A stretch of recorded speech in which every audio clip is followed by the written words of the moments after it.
Last time we discussed design against static load, right?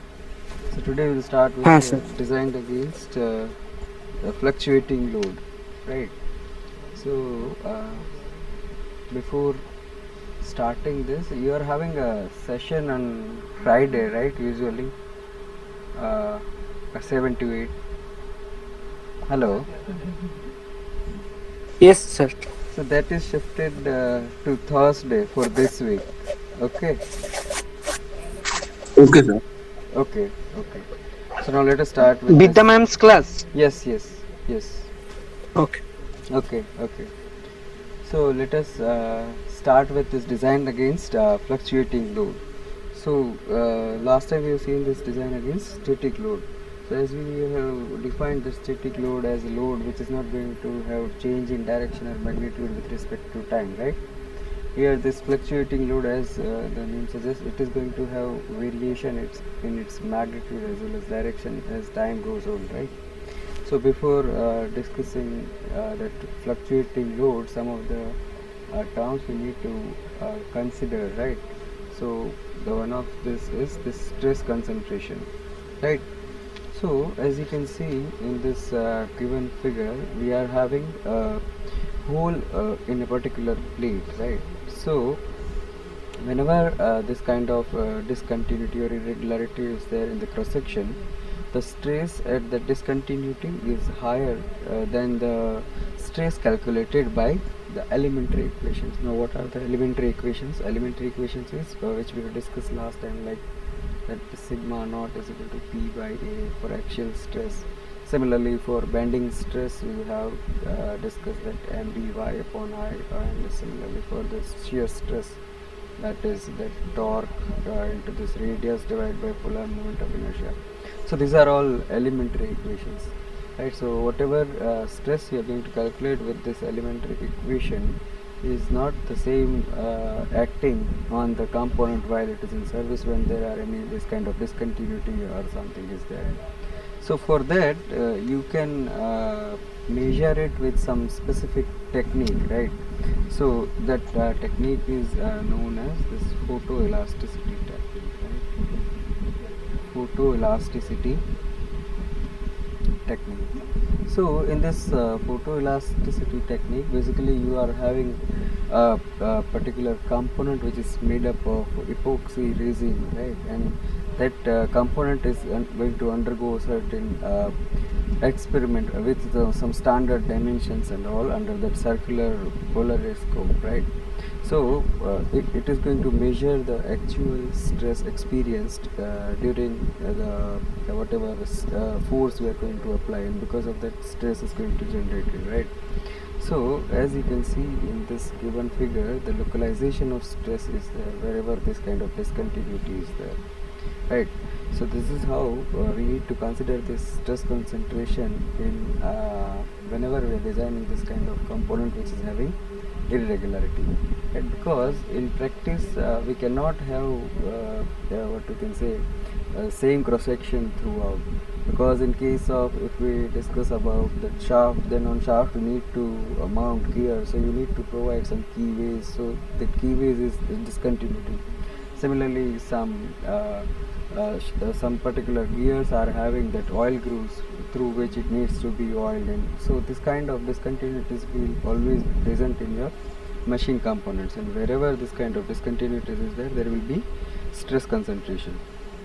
So this particular what we can say experimental calculation of this kind of stress is calculated, right, by an what we can say scientist, right? And they have produced this kind of graph which is here presented in this figure 5.2. As you can see, this particular figure shows the stress concentration factor, right, against the d by w ratio of this particular component which is mentioned here. So again here you can see this is a plate with hole, right?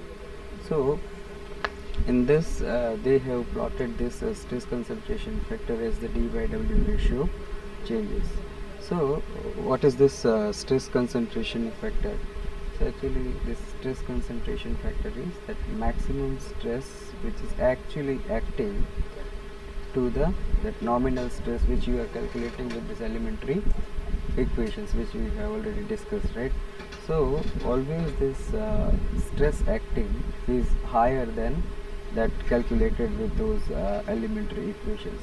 So that is why this stress concentration factor has come into picture, right? This is here for normal stress. Similarly, you can write it for shear stress also. This Kt may be equal to this tau max upon the tau naught, right? So now why this? One second, let me check. Somebody.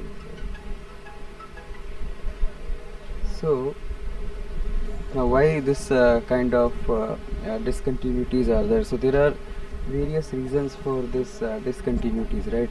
Sometimes it may be variation of material properties, right? As we know that whenever that machine that component is prepared by some of the process like casting, it may happen that at all the place it is not homogeneous. Or one second.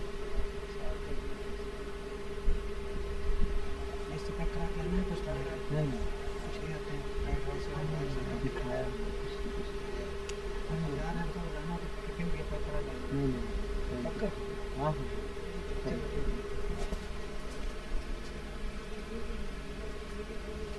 so yes, here we were discussing about why this kind of discontinuities are present, right? Or why this stress concentration takes place. So one of the reason may be variation of that material property, other may be the load application. So if we observe in some of the cases this load application is localized, like in gear drive, wherever the contact is there, at that point high stress concentration is there. Similarly in hooks also, very localized area is experiencing that force, so there is also chances of high stress at that particular point of contact, right?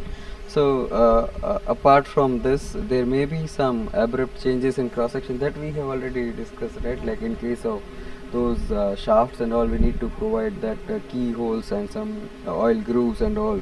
So that is abrupt changes in this cross sections, right? Similarly, there may be some scratches present on the surface, so those scratches present also may lead to stress concentration, right? And this graphs are first prepared by that R.E. Peterson, right? This particular figure 5.2 which you are seeing, in that this particular component is taken, and for this component various ratio of this d by w, which is mentioned here, what is d and what is w. D is the diameter of hole and this W is the width of plate.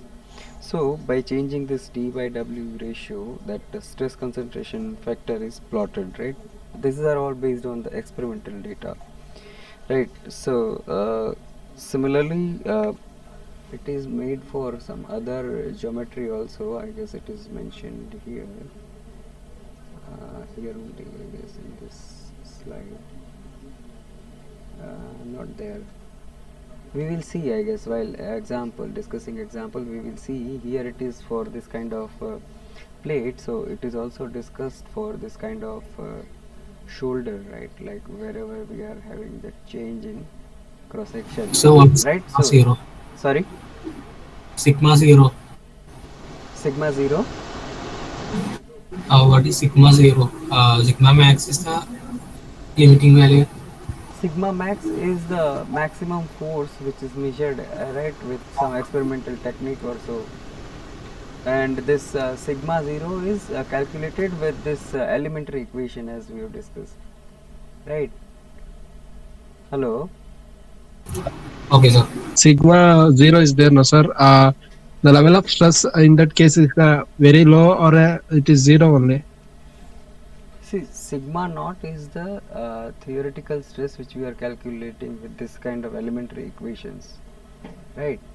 So suppose if you want to calculate a stress generated in this particular cross section, then you will consider your area as the W minus D into whatever thickness of your plate. Yes or no? Hello? Yes, sir. Right. So when you are going to consider this and calculate that sigma naught, you will have certain stress generated. Yes. Yes, sir.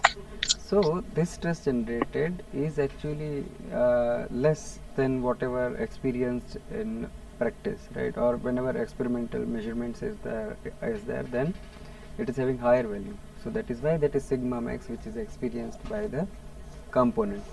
Are you getting now?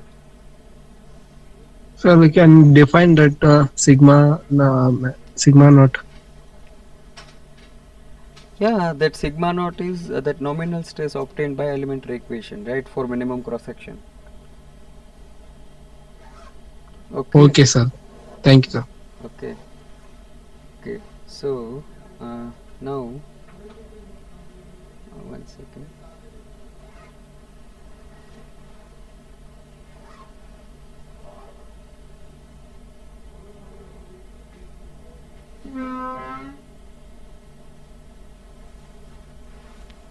So again, you can see my screen.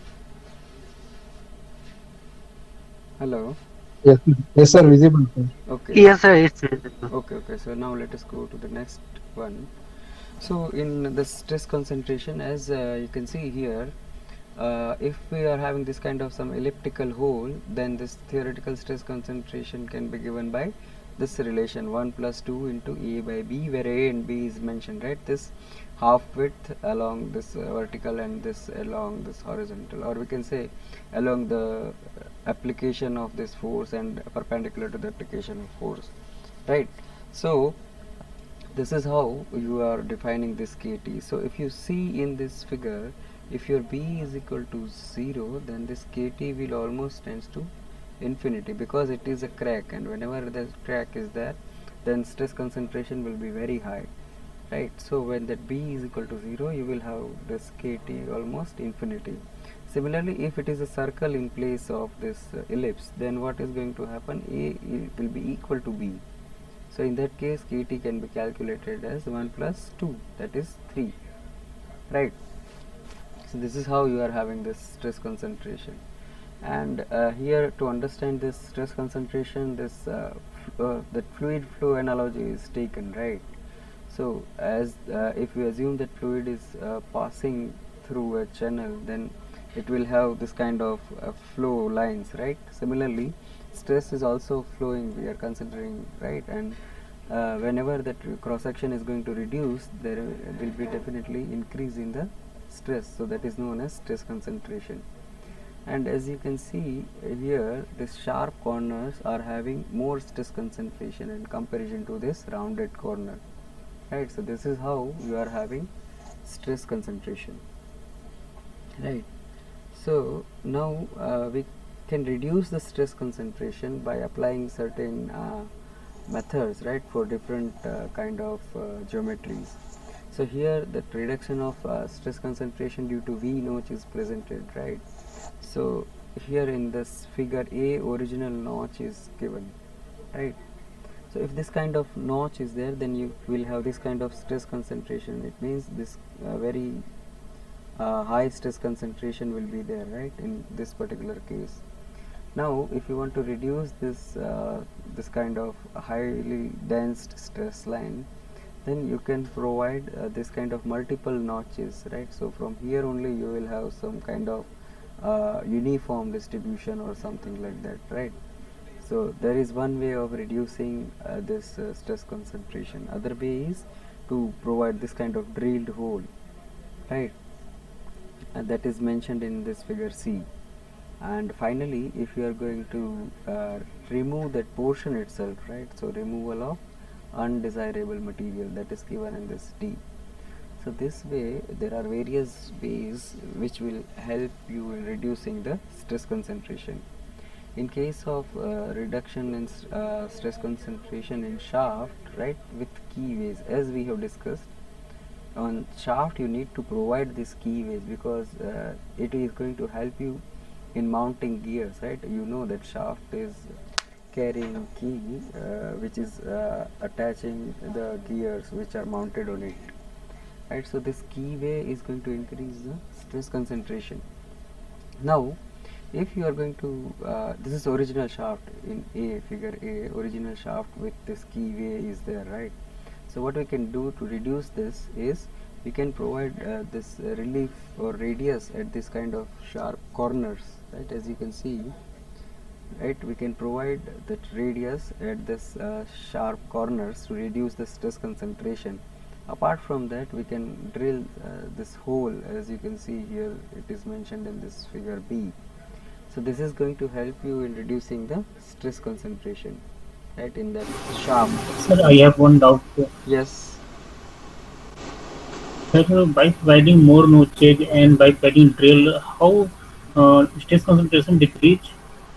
Actually, in that case, as we have seen, this particular stress line will be trying to be uniformly distributed in this area, while priorly what happened if you are having only this kind of that discontinuity, that stress line is coming till here, all the stress line is coming like this, right, and it's certainly at this point it will try and go this way, so there will be a more dense stress line will be there, right? Now instead of this, Yes, if you are having this kind of various already notches are present, right, like this, so in that case what will happen, this stress line will start deviating from this only, and it will have certain kind of this uniform distribution in comparison to this earlier one. Are you getting? Hello? yes, sir. Yes, sir. But Yeah. sir, one question: by providing more notches, material may be weak. uh, that may happen, but see, what our main aim is to reduce the that maximum stress generated, right? So if maximum stress generated can be reduced by providing this hole, then material is not going to undergo yielding or fracture or something like that. Are you getting? Yes, yes, Right, so it may happen that stress may go up in this region also by providing this kind of hole, but that whatever the rise in stress is there is still less than that yield stress or ultimate stress, so that our material is not going to fail. Are you getting what I am trying to say? yes, sir. Right, in this particular case it may happen that sigma max is going to what we can say surpass the value of sigma of y or sigma of ut, right, in this first case in figure A, right, but in case of B, C or D, this sigma max is not going to surpass the sigma of y or sigma ultimate, right. It may happen that in this whole region overall value of stress may rise, right. Previously it may happen that here in this region value of stress may be 70. So while providing this kind of solution, it may happen that in this region also it may go to 90, right? But in this particular case, it may happen that here the stress is reaching to around 120, right? While in this case, it will still remain around 100. Are you getting what I am trying to say? Yes, So this way you can reduce this stress concentration. Okay. yes, sir. Get it. So after that, in this kind of abrupt change in cross section, that is also result in this stress concentration. So here also they are providing this fillet radius, and they are providing this kind of undercut and notches, right, to reduce the stress concentration. After that, we are having this reduction of stress concentration in this threaded components. So in threaded components also you can see there is a continuous change in this cross section, so it will result in stress concentration. So in order to avoid this, you can again provide undercut, or you can reduce the shank diameter as it is mentioned here. Here it is the shank diameter is higher, right, in comparison to this one. So by this kind of solutions you can have reduction in stress concentration, right. So once you are done with this, here this is that figure, this 5.3, which is showing this shoulder, right, in plate as we have discussed. So here again you can see this kind of theoretical, this stress concentration factor KT is plotted for different geometries. Right now, here you are having a numerical, right? So actually, this numerical is based on the stress concentration and all, right? So a flat plate subjected to tensile force of 5 kilonewton is shown in this figure. Now the plate material is grey cast iron, right, Fg200, and the factor of safety is 2.5. Determine the thickness of the plate. So here actually what you can see in this problem, can anyone say how we can start approaching this problem?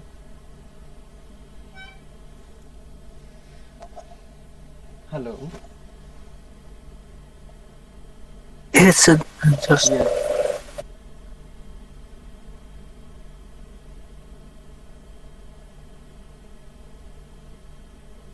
So can anyone say? So again, question. Sorry. Yeah.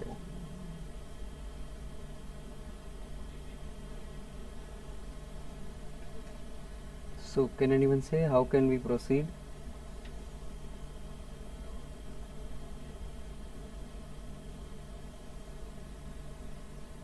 So based on our Sir, at the drilled hole, sir, at the drilled hole, we will find out the nominal stress, and by the value of the stress concentration factor, the actual stress can be formulated. okay, that is one thing. Then Okay, equating. anyone else?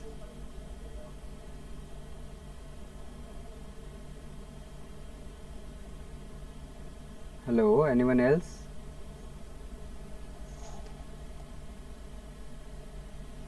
See, you will consider stress concentration at hole, right? And at any other place are you going to consider the stress concentration? Sir मतलब जहाँ पे dimension change हो रहा है, the diameter change हो रहा है वहां पर सर, वो जो पीछे ग्राफ था जस्ट पिछली स्लाइड में उसका यूज कर. Here only this shoulder graph is there, right? That what we can say, this plate with varying cross section, right? As you can see, it is mentioned here. Plate with shoulder fillet is given, right? So this also Yes. will give you increased stress.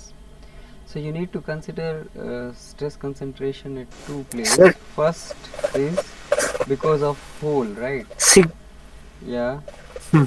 And second is because So of the shoulder in the plate. Yeah. Yes, please. Hello. no, sir. No, sir. Nothing. Actually, I was telling that should we first calculate the sigma max, then after that, the whole section of the fillet Yeah. we First have to calculate. you need to calculate sigma max. How you will calculate sigma max? Uh, For as that you must have that okay, sir. ultimate stress, right? For grey cast iron, that is 200 Ultimate stress. Yeah, Newton per it's mm. 200 and Factor of safety is given as 2.5. So from 2.5. Then how can that you would be calculate divided, sigma which max? would be a sigma SUT, max is right? equal to the ultimate tensile test and by factor of safety, which is 80. Right, you will get like this, yes or no? Yes, sir. Yes, sir. Okay, so once you get this, then you are having two discontinuities. One is at hole and other is at shoulder. So if you consider for hole, then for hole this sigma naught is given by P by W minus D into T. So if you consider this P is 5000, right? 5 kilonewton. W minus D. W is what? Width. That is 30, right? and d is diameter, that is 15. Diameter. Yeah. So 13 minus 15 into t. So and in this sigma naught will be then 5000 by 15, right? 5000 by 15t. But here for sigma max in this region, when we are considering this hole as discontinuity, kt into sigma naught. So now for hole kt, how will you come up with kt in case of this discontinuity at hole? So for that you are Sir, having 1 plus 2. 1 plus 2, 3 kt. so it is not simple plate, I guess.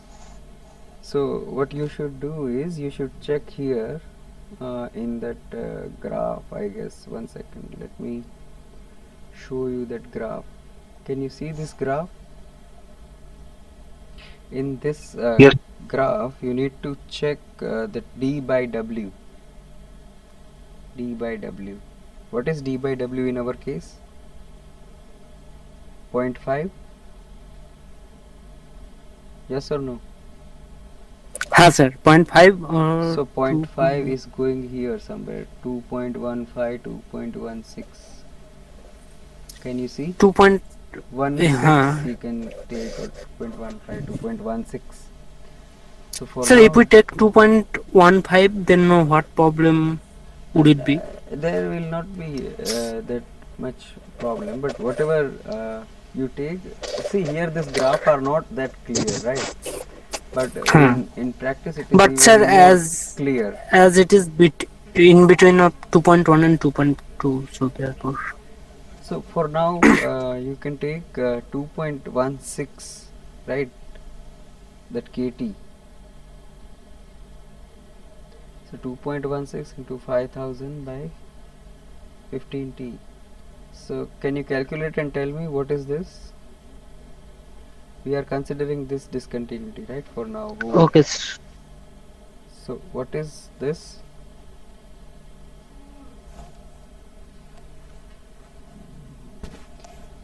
If you simplify it, what are you getting?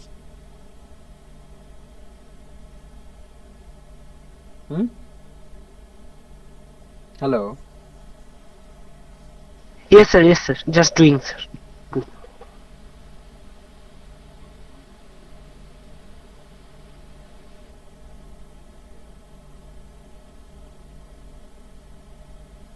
So if you consider this 9. actually 2.16, if you take, then it will be 0.72 by 5. 5 into 3, 15, and 0.7 into 3 will be 2.16. Now into 5000 720 by t. t. So it will 720 be by t. 720 by t. Right. Now you need to calculate for shoulder. So for shoulder, what will be your sigma naught? It will be p by dt, right? D is what? 30. So 5000 by 30t will be your sigma naught, and sigma max will be that kt into the sigma naught. So kt in this case is, how will you 2.16. kt here will be from figure 5.3, right, this one.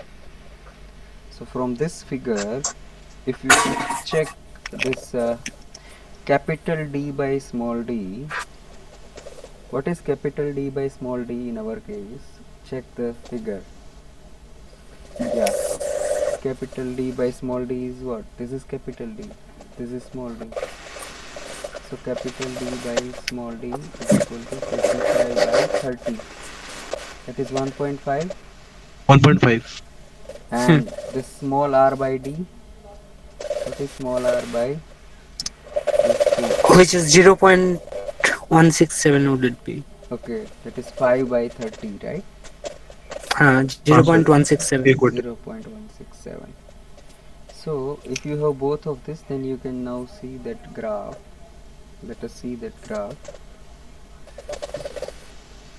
1.5, which is this one, this line, right? 1.5 means this line, and then R by D is 0.167. So here it is 0.12141618, and then so 0.16 will be here, 0.18 will be here, so 0.167 will be somewhere here, I guess.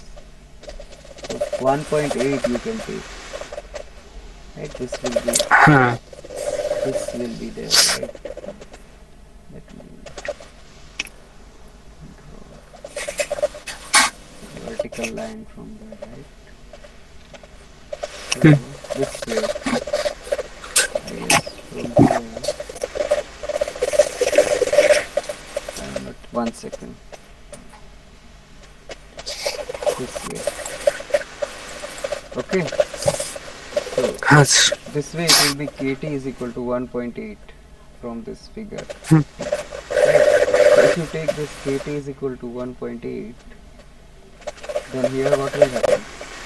1.8 into 5000 by 32. So what it will mean?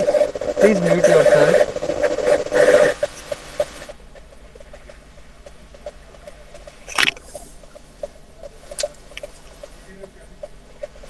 So what are you getting in this? 300 by T. 300 by T. So which stress is maximum among these two? Whole wala, sir. That is 720 by T. 720 by. So that 720 by T is maximum. So it will be then compared to that that particular stress Permissible stress. which we have calculated. So T will be 9 mm. Okay. Is it clear? Yes. Okay. Now let us go to the next thing. That is fluctuating stress. Now fluctuating stress means you are having that variation in stress as we have discussed, right?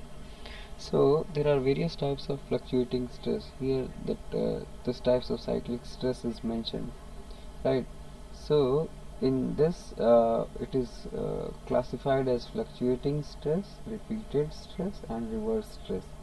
Now fluctuating stress, in that case your stress will be having a mean stress about which your maximum and minimum stress will be there, right?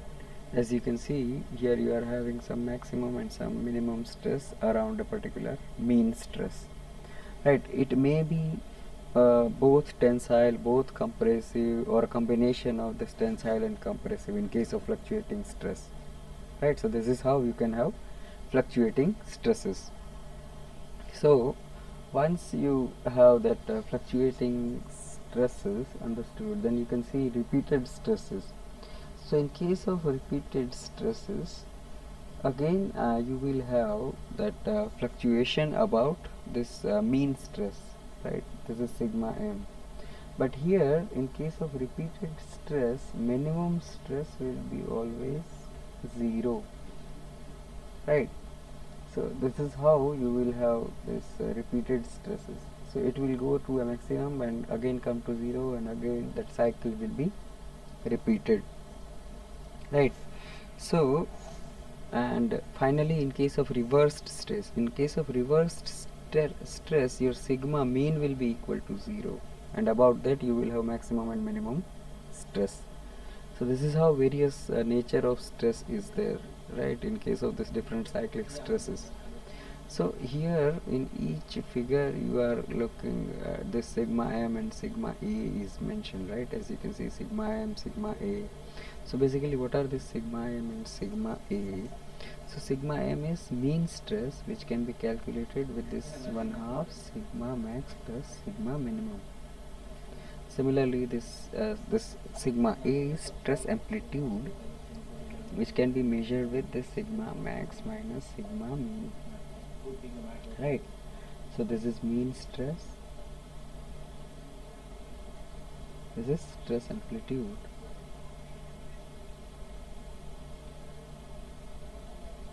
Right, so this is how you are having these various types of cyclic stress.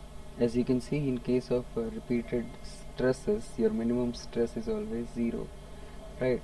So your sigma m and sigma a are same because minimum is always 0. So sigma m and sigma a both are sigma max by 2. Now if you go for this reversed stress, so in that case your sigma m is equal to 0, right? So in that case your sigma a will be equal to your maximum stress, right? Because it is having the same value on both the sides, right? So here sigma max and sigma mean is having the same value, right? So this is how you are having these various types of cyclic stresses, right? Once you have idea about this kind of fluctuating stresses, then we can go to the next concept, that is fatigue failure. See, fatigue failure is because of that repetitive load, right? As we have seen in the previous case, what happens whenever any component is going to undergo cyclic stress, then that component will undergo failure below the yield point, right? Or ultimate, below yield or ultimate strength, your component will undergo failure if it is having this kind of cyclic stresses acting on it, right? So that is known as fatigue failure, right? So this is how you can have your component failed before reaching to the yield point or ultimate point. So the simple example of this, I guess we all have experienced that simple experiment, right? As it is mentioned here, if we have taken that small wire, and then that wire may be made up of some metal, but if we try to means have if we try to have crack or fracture in that wire, then what we can do is we can apply cyclic stress, right? Continuous bending and unbending. So what is going to happen with continuous bending and unbending? As you can see, when this kind of force is applied on the wire, above layer will have tension and below layer will have compression. Now if you go to the reverse side, as it is mentioned in this figure, so what will happen? Reverse of what has happened earlier. So on that particular fiber, now compressive stress are there, and on this side of this particular layers are having this tensile stress. So as you can see, this is having that continuous change in the state of stress, and it is having what we can say this a reversal of load, right? Or nature of stress is changing, and it is having this kind of cyclic nature. So because of this kind of nature, it's this failure will occur prior to its yield strength or that ultimate strength, right? So this bending and unbending of wire can make fracture without reaching to its that yield strength or ultimate strength, right? So this is how the simple example of fatigue failure is there. Then you are having this endurance limit. So what just now we have discussed is that if we apply this kind of cyclic stresses, then we will have failure prior to reaching that yield strength or the ultimate strength. But now how we are going to define that at what particular point it will going to fail, or at which stress it is going to fail, at what particular amount of stress amplitude at the cyclic nature your component is going to undergo failure, that how we are going to define that. So for that we are having this endurance limit. So in order to have idea about the endurance limit, what is being generally done is a specimen for this fatigue test is made with some standard dimension, as you can see in this figure. This This is standard geometry, and the finish of the surface of this component is also very high, so their stress concentration is not there. Now once you prepare this kind of specimen, then it is going to undergo this rotation, continuous rotation with the help of electric motor. Basically that component will be loaded on this testing machine, right? As you can see, this is the specimen which we have seen in that figure. So that specimen is going to loaded on this rotating beam fatigue testing machine. So here it will continuously undergo this rotation. When this particular 1 second,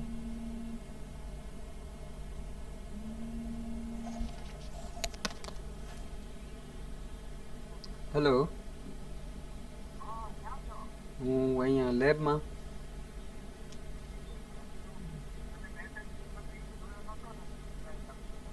class લઉં છું ભલે ભલે ભલે ભલે હા હા હા જય ભગવાન.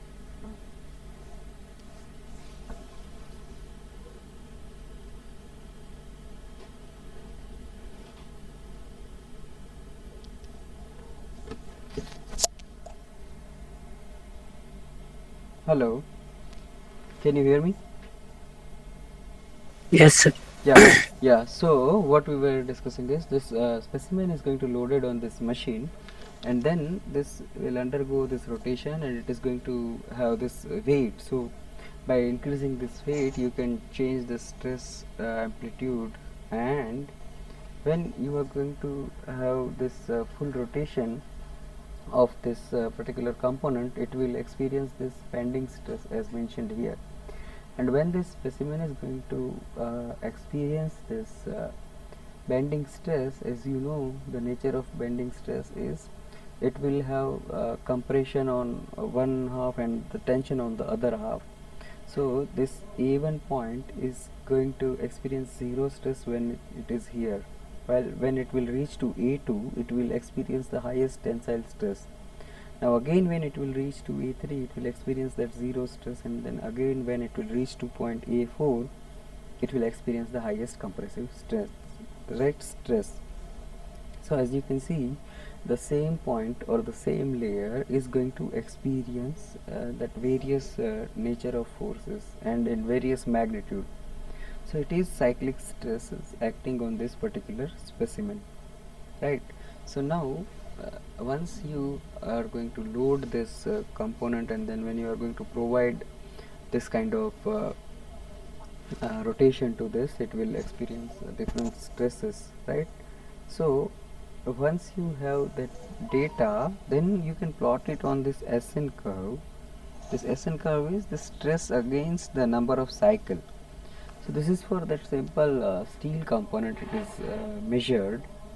So basically this is log plot is there of number of cycles and this what we can say, that endurance limit.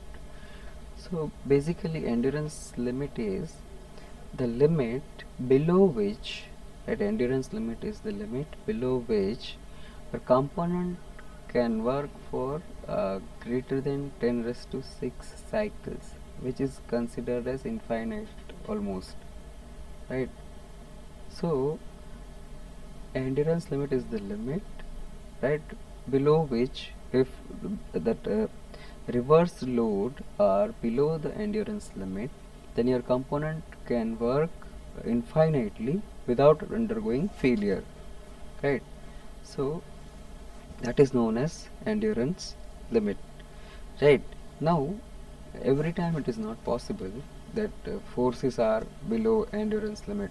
Sometimes forces may go above endurance limit. So in that case, what is going to happen is, if suppose you are having your stress acting is at this particular point, right? So it will be that log 10 with whatever stress, fatigue stress it is going to be considered. Now fatigue stress means it is going to undergo a finite life, it will have fatigue failure.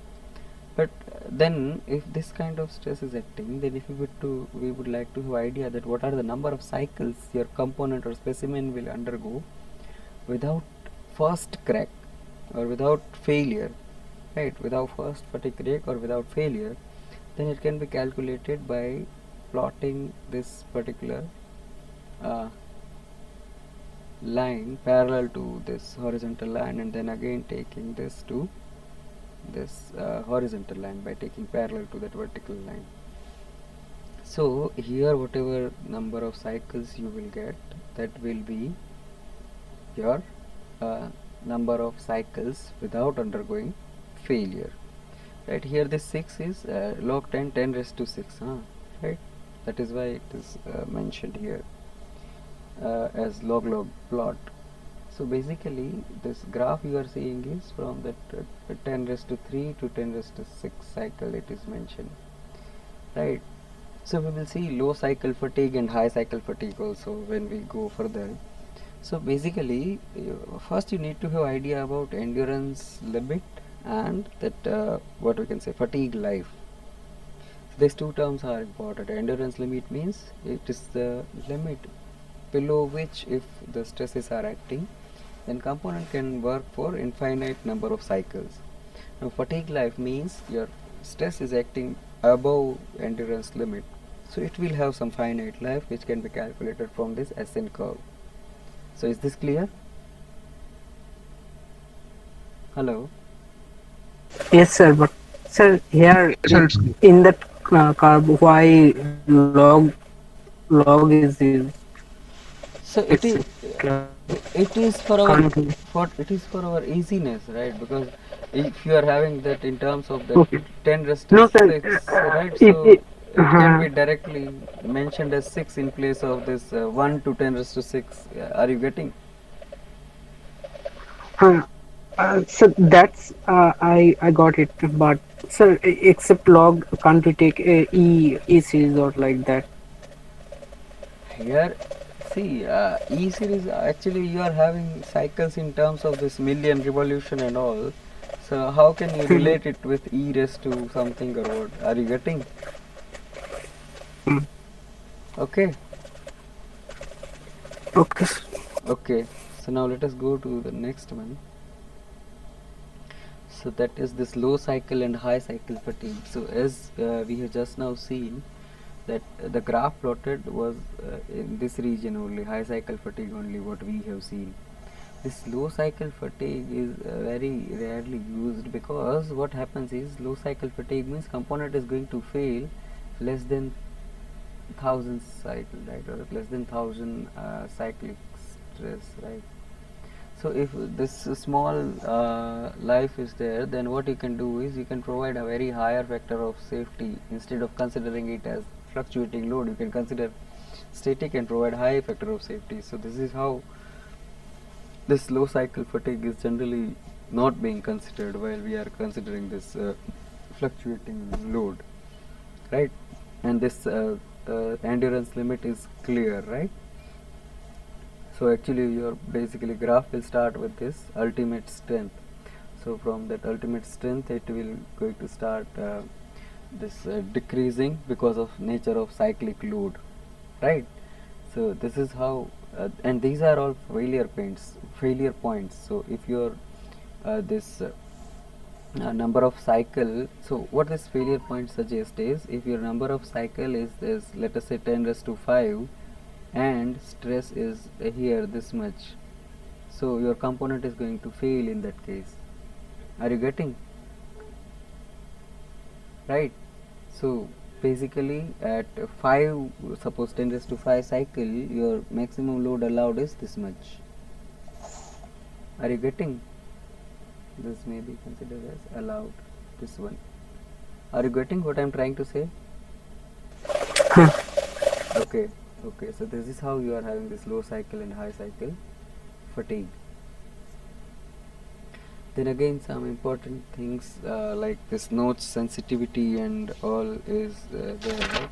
So notch sensitivity is actually whenever you are considering this theoretical stress concentration factor, it is not always providing proper results. So in order to consider this what we can say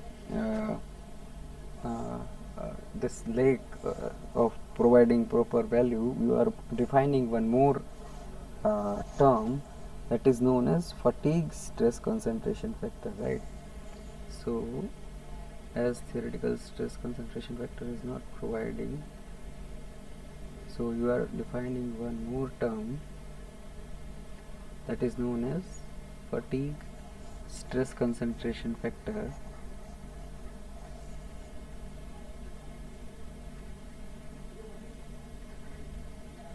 So fatigue stress concentration factor is considered as this Kf, right? How you are going to calculate this fatigue stress concentration factor is the endurance limit of notched free specimen. This endurance limit of notch free specimen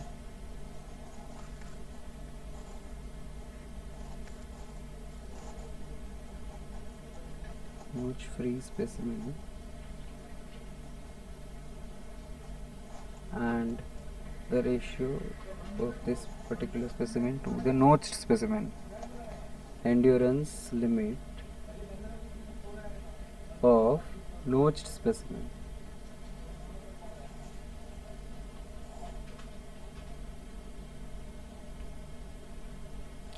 So now this actually related to the actual material, and it also affected by that grain size.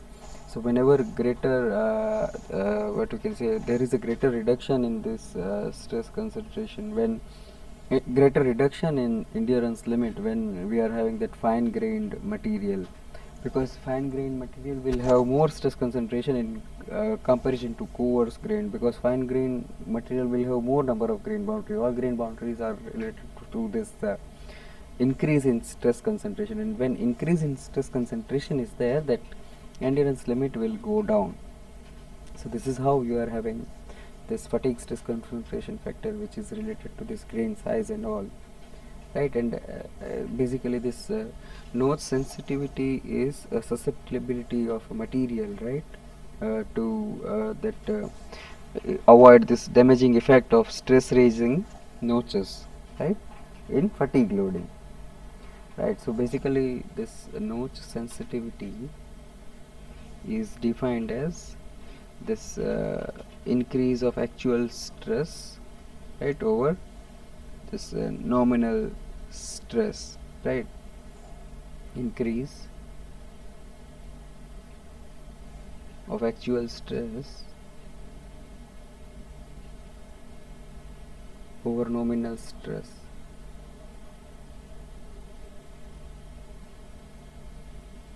right, divided by increase of theoretical stress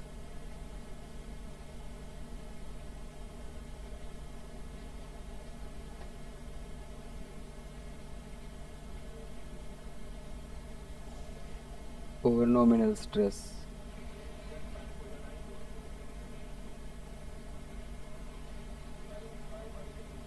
Right, now this both can be calculated from this fatigue stress concentration factor and theoretical stress concentration factor respectively. So actual stress will be given by this Kf into sigma 0, right, or the nominal stress minus sigma naught, and again Kt sigma naught minus sigma naught, because it is this basically sigma max minus sigma naught for both the case. So for one case we are going to use this Kt, and for other we are going to use Kf, right? As we know, both Kt and Kf are that sigma max upon sigma naught, right? So this is how this Kt sigma 0 minus the sigma naught, and Kt sigma naught minus sigma naught, and Kf sigma naught minus sigma naught is there. So if you further simplify, it will be Kf minus 1 upon Kt minus 1. So from this you can write your this Kf is also represented by this Q into Kt minus 1 plus 1. Okay, so this is how you are having this fatigue stress concentration factor and notch sensitivity related to each other. This is fatigue stress concentration factor, this is notch sensitivity, right? Now endurance limit approx estimation, that is also another thing you have to have idea about. So what do you mean by this endurance limit approx estimation? So basically whenever you are calculating this endurance limit, let us say it SE dash, whatever you are getting from that experiment, right? Now whatever value you are getting from the experiment needs to be what we can say modified, right? Why? Because there are various factors affecting to when it comes to actual application. See, in your particular experiment, what you are using is mirror finish you are using, right? What you are using is mirror finish, right? Then what you are using is specific shape you are using, right? Then a specific size of component is there, right? Then you are having a certain that reliability factor, right? Reliability of that particular what we can say experiment, right? Now and stress concentration also needs to be taken care. So if you consider all this factor, right, then whenever you are going to calculate your updated or what we can say corrected endurance limit, then you are going to consider all this factor Ka, Kb, Kc, Kd, and you are going to correct your calculated endurance limit from experiment. This is your calculated endurance limit,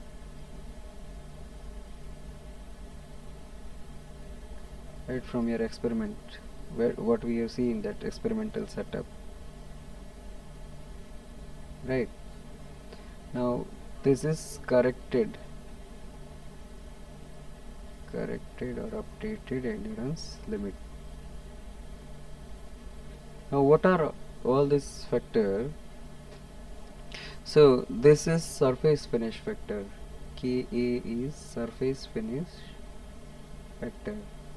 So as you know, in that component mirror finish was there, and in actual practice every component is not having mirror finish, or in some application it is not even required, right? So that surface finish factor, then this size factor, right? Then this is Kc is reliability factor, and this Kd is actually modifying factor to account for stress concentration. So it is related to stress concentration, right? So this is how you are going to what we can say modify that whatever endurance limit you are calculating from or you are observing from your experiment, you have to modify it, right? Because in case of experiment you are providing that bending stress, in which if you consider that cross section, as you can see, whenever this kind of profile of stress is there like this, from here, let me draw it properly. In that bending stress, actually what you are having is, if you see that stress profile will be like this, right? This from here to here it is going tensile to compressive, sigma T to sigma C. So what happens in case of this shaft and all, this, if it is a, let us say, shaft, right, then this particular area is going to experience the more amount of stress, right, which is highlighted with this particular hatch line. It is going to experience more number of means more amount of stress, right? As you can see, at other places not that high stresses are generated. So based on this you have to check, right, how your this particular things are affecting to value of endurance limit when it is not so in other cases, right?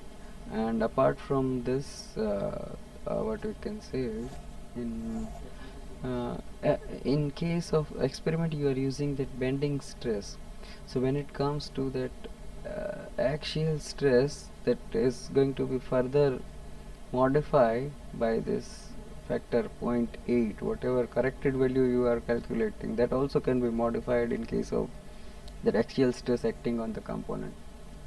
So this is how you will have what you can say, corrected value of endurance limit, right, at various places in various cases. Okay, is it clear? Sir, Hello? hello, sir. Yes. How this component endurance limit connected with or related with uh, size? See how it is related to size, that is what I'm telling, right? See, in this particular case of your that specimen, you are having, it is acting in very small component, right, and small area, right? When this size is going to be increased, in that case it may happen that that equal distribution of stress is there, which is not here in case of this particular case. And sometimes even your component may not be circular. Here in this case your component is circular, so in some cases you need to first calculate the equivalent diameter, right, and then you can proceed to what you can say, modify your endurance limit. Are you getting? But Because see, size, as and when size is going to increase, whatever amount of those discontinuities and voids and all those things are present may also increase with increase in size, right? Are you getting? that Okay, so this is how these various factors are there, right? So once you have idea about this, then we can go for this infinite life problems and finite life problems, right? Infinite life problems means whenever you are going to draw this ascent curve from this 10 raised to 3 to this 10 raised to 6, it will lie, sorry, 1 second. So it will lie uh, below this, and the 6 will be shifted to this, right? So that is why you will have this infinite life. So whenever your this stress is less than this, it can go for this infinite life, and whenever it is higher than this, it may have certain finite life. So are you getting this first, the differentiation between finite life and infinite life? Yes, sir. So let us see one by one then, right? Let us first see this infinite life. So can you try this one, in which it is mentioned that a plate made of steel with this ultimate stress 440 Newton per mm square in hot rolled and normalized condition is shown in figure. It is subjected to a completely reversed axial load of 30 kilonewton.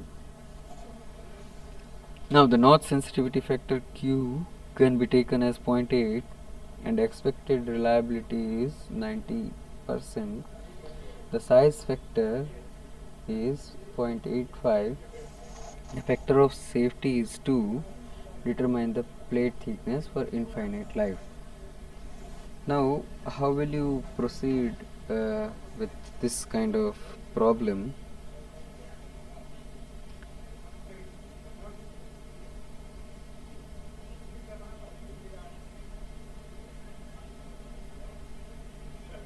Hello. So here if you first solve this one, then P is given as plus or minus 30 kilonewton, right? Then SUT is given as 440 Newton per mm square, then reliability is given as 90%, then Q is given as 0.8,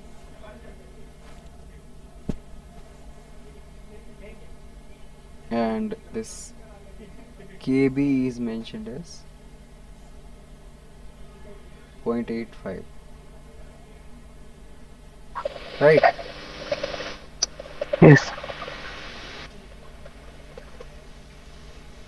So first, endurance limit stress can be estimated, right? If it is not mentioned by this estimated will be 0.5 times SUT.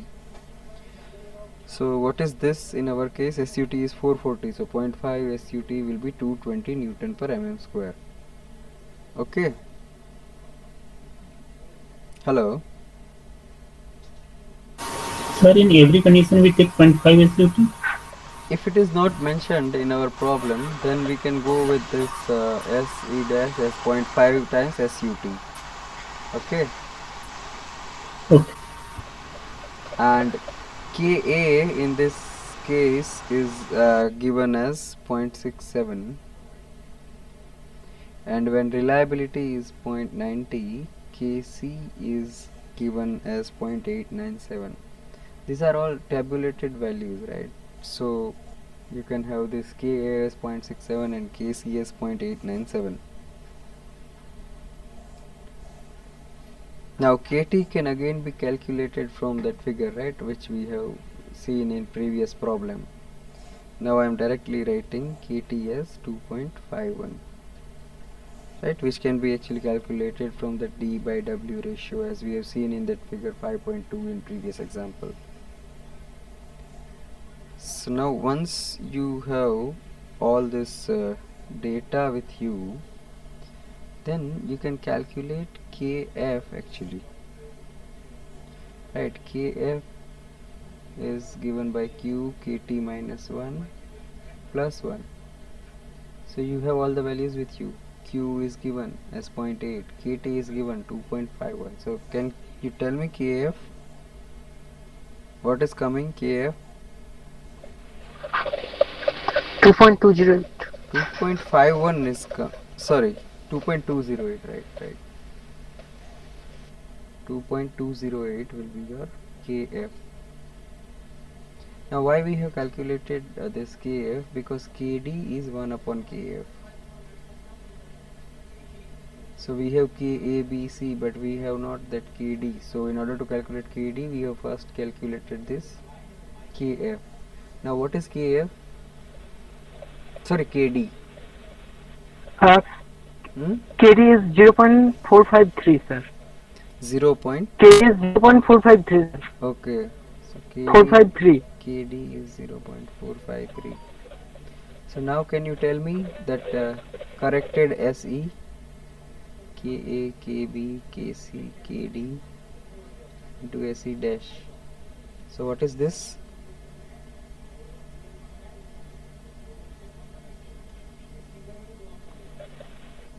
Five nine one. 50.9 Newton per mm square almost. Yeah. Right, so once you calculate this SE, then it is enough or something more needs to be done? By looking at this problem statement, if you remember what I have told So you. for axial load. Yes. For axial load. Here axial load is there. So further we will use that SEA is equal to 0.8 SE. So what is it now? 40.72. 40.72 Newton per mm square. Okay, now you are having this endurance limit. So once you have endurance limit, then you can calculate permissible stress amplitude. Permissible stress amplitude. 20.36, sir. So permissible, yeah, 20.36, right? This sigma A is Mhm. this SEA upon ACA factor by safety. FS. So that is 20.36 Newton per mm square. So once you have this, then you can calculate the thickness, right? Because this will then be equal to this force P upon W minus T into T. So if you see what is this WD, W is 50, D is 10, correct? And P is anyway given that 30 kilonewton. So 30 into 10 raised to 3 upon 50 minus 10 into T will be equal to this 20.36 Newton per mm square. 36.84. 36.84, yes, correct. Go to 36.84 mm. Right, so this is how you are having your this thickness by considering all these factors. Now this next is finite life problem, right? So in order to do this finite life problem, what is first required is you have to have idea. Actually what you need to do is you need to plot this log 10 SUT, right? Then whatever this log 10 SE, at SUT it is generally 3, I guess, and at SE it is this 10 raised to 6. So this way first you need to plot this graph, and then you can see whatever data is given to you, and then you start calculating whether number of cycle is provided or that stress is provided. If number of cycle is provided, then you need to calculate the safe stress for that. If any stress is provided, then you need to calculate the number of cycle, right, to which it is not going to experience any what we can say crack, right? So let us see our problem, how this data is provided in this problem. If you see, a rotating bar made of this steel is subjected to a completely reversed bending stress. The corrected endurance limit is directly given as 350 Newton per mm square. Right, SUT is given as 630. Now calculate the fatigue strength of bar for a life of 90,000 cycles. So here, as you can see, what are the data provided is log 10 SUT and log 10 SE is provided, right? This one, log 10 SUT you can calculate, log 10 SE you can calculate, and you know at which number of cycle is there. Log 10 SUT will be at 3, log 10 SE will be at 6. Then 90,000 cycle you have to make what you can say notation for that 90,000 cycle on this particular graph, and then you need to take it to this particular line, and then you need to take this horizontal in order to calculate that safe stress for 90,000 cycles. So are you getting what I am trying to say? Hello? So could you repeat it again, sir? This log 10 will be this log 10 into 90,000 means 9 into 10 raised to 4, right? So this value you will have something log 10 base this 9 into 10 raised to 4 will have something That's I value. got it. 4.95. 4.95. Okay. 4.95. Okay. Similarly, then log 10 SE will give some value, that is 315, right? Hello? Hello? Yes, sir. Yes, sir. Yes, sir. And here you can go up to So, 4 decimal places. Log 10 3. 4 decimal places. Log for. Yes, sir. For this one, 4.95. Then what is coming? For logged in 90,000, it's 4.9542. Okay, 9542. Yes, sir. And similarly log 10 SE is what? 2.4983. Okay. And similarly this log 10 SUT. SUT actually you need to correct with this 0.9 SUT, right? Because this SUT will be at actually that 0 if you remember that high cycle and low cycle.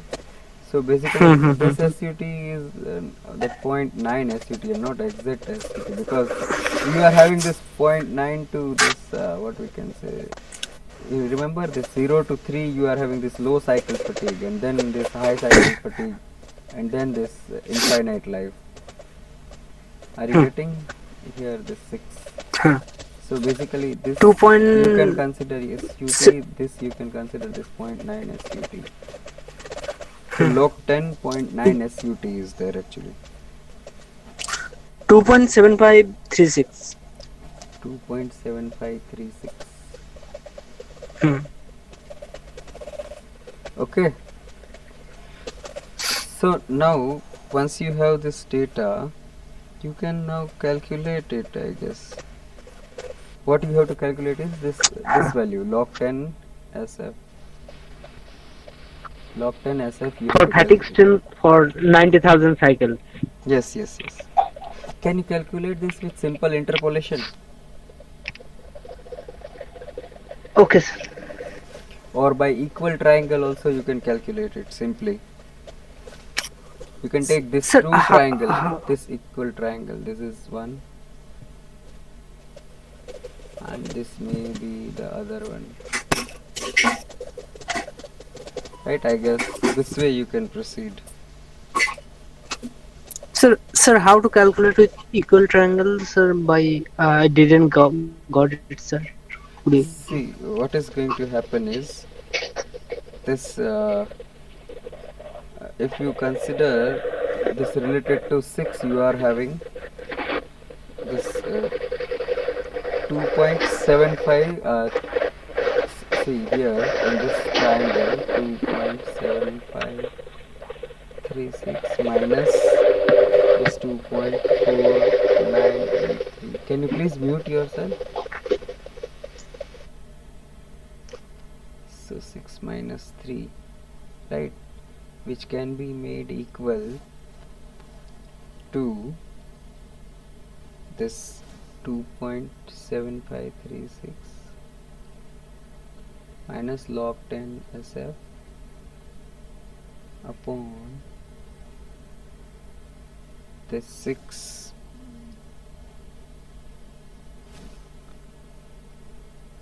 I guess 1 second log fatigue strength 381 आ रहा है megapascal. 1 second.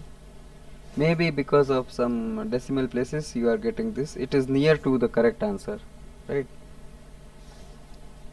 So here this Sir, it is approximately 386.63. 2.753. Sorry?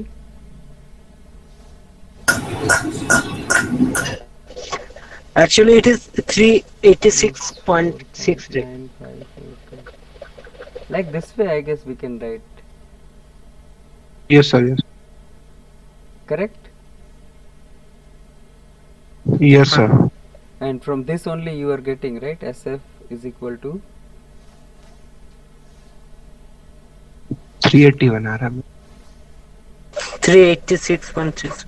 yeah 386. 63. It is coming around 386.63 Newton per mm square. Okay, so got it? Yes, sir. So this is how you are having this finite life and infinite life problem, right? Then next is this cumulative damage.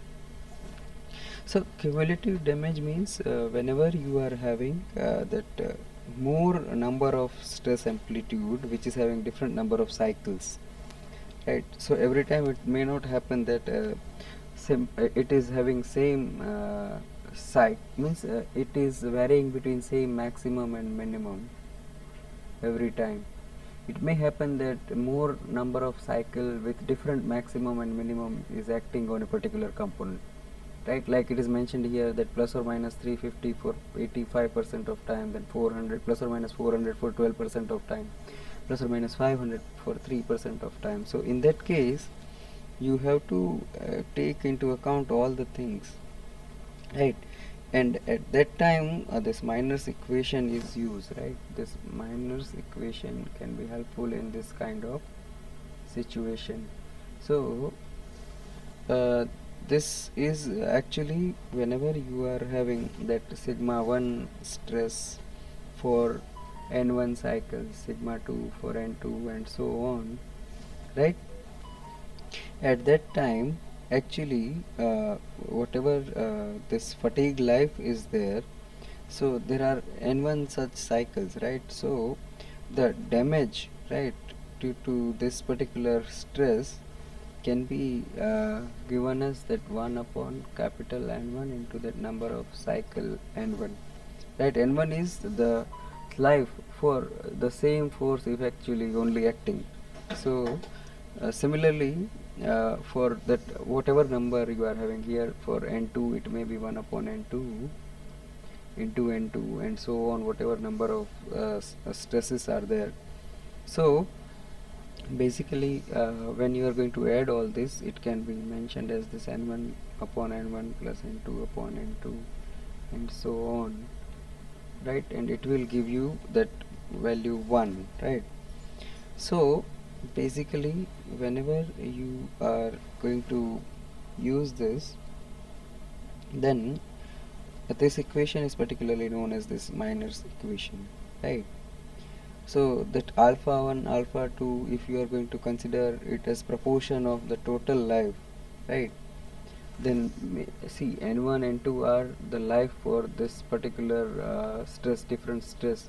So if you consider that n1 is alpha 1 the proportion of that life, right? Similarly for n2 it is having alpha 2 proportion of full life, right? Means n1 is alpha 1 proportion of full life, n2 is alpha 2 proportion of full life. If you consider like this and if you replace this here in this equation, n1 with this alpha 1 and something like that, then your equation may end up with this alpha 1 upon n1 plus alpha 2 upon n2 and so on up to this it will give you 1, right? So this is how you are having it as alpha 1 to sir alpha 1 फिर is N1 ये नहीं होने चाहिए था क्या? sorry, see n1 नहीं होना चाहिए था means can you repeat? नहीं ओके सही है okay sir. Right, so this is how you are going to have this full life. 1 second You're teaching something, some course. So here as we have seen, this kind of approach can be used to solve this problems where you are having this cumulative damage in fatigue. It means more number of stress cycles are acting for different proportion of time. So by having this idea, now I guess you can try and solve this problem, right? So here work cycle for different things is given, then SUT is given, and then this endurance, corrected endurance limit is directly given, right, for the component as 280 Newton per mm square. So you need to determine the life of component. So can you try this one? Yes. So please try this problem.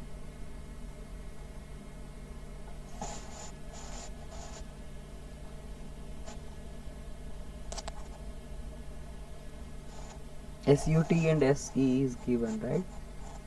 SUT is 60 Newton per mm square and this SE is 280 Newton per mm square.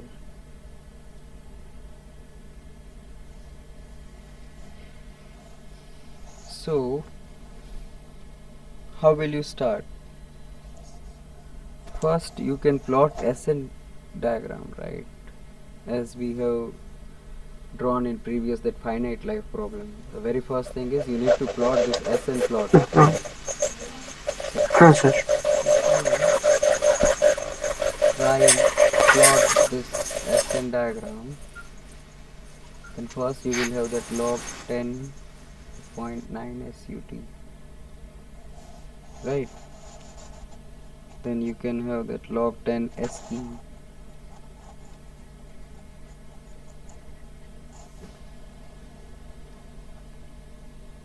Sir please एक बार question और दिखा दीजिए. Yeah.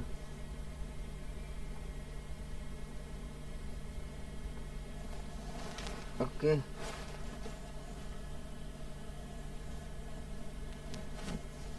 Okay sir.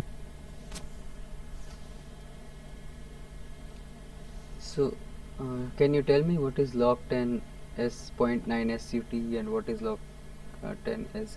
Sir log 10.9 SUT है 2.44716. 2 point, 0.9 SUT is 2.7738. Sir 2.44. अरे नहीं, हाँ 2.7738 sorry. हाँ sir 2.7738 Okay, okay. Sir. And this is 2. और लॉग 10 AC आ रहा है 2.4472. 2.4472. Yeah. हाँ. Okay, okay. और सिग्मा 1 आ रहा है 2.5441. 2.5441 means above this, right? हाँ. Look 10s1. हाँ. Sigma 1 2.5441. 41. Then sigma 2. Sigma 2.6021. 10 sigma 2 2.6021. Then sigma 3. Sigma 3 2.6990. 2.6990. Hmm. Okay. Then we have to calculate N1, N2 and N3. you have to calculate N1, N2 and N3. Yeah. So calculate N1, N2 and N3.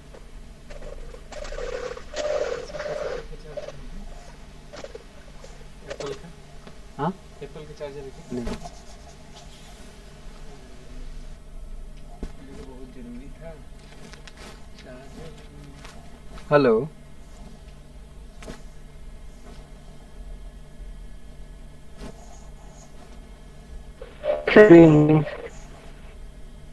So first actually you can plot this whatever you have got, right? 2.4472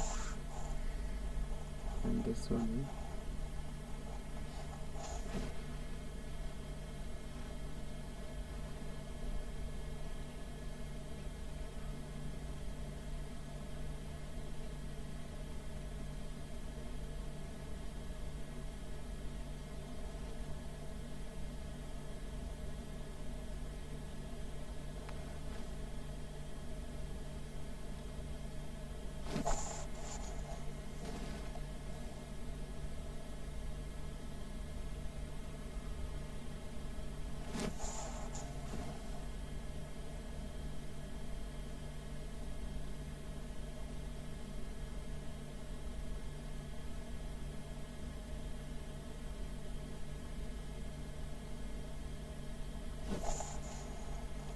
Actually whatever that log sigma will come, right?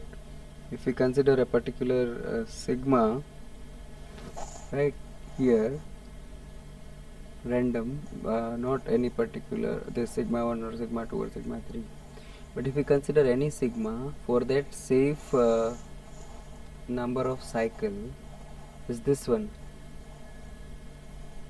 1 second. Safe number of cycle is this n, right? So you can write an equation for this n. Hello. Yes sir. Right.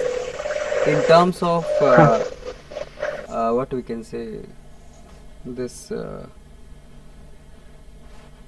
so basically this log 10 n you can keep it as it is, right? Sir जो miners rule है उसमें log 10 n है या फिर n है केवल? Sorry.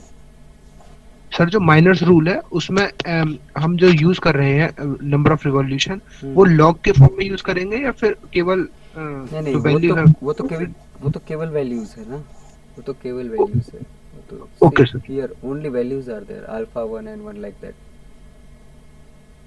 Okay. Okay sir.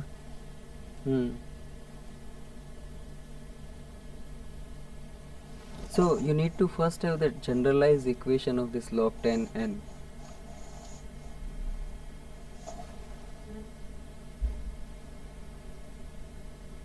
Or if you don't want to have that generalized, then whatever that sigma 1, sigma 2, sigma 3 you have plotted, you can directly take this from here and then from here.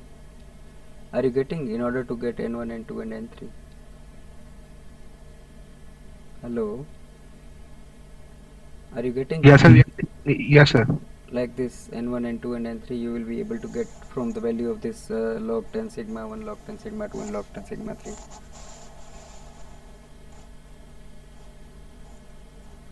Are you getting what I am saying? Yes sir. Yes sir.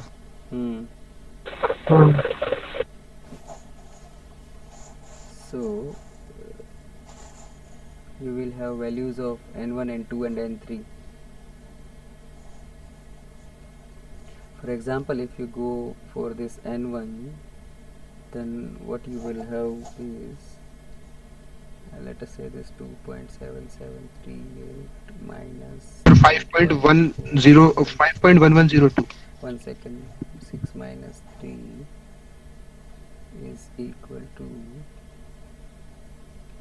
this 2.7738 minus 2.5441 upon that 6 minus log 10 n1. I guess from this only you have calculated n1, yes or no?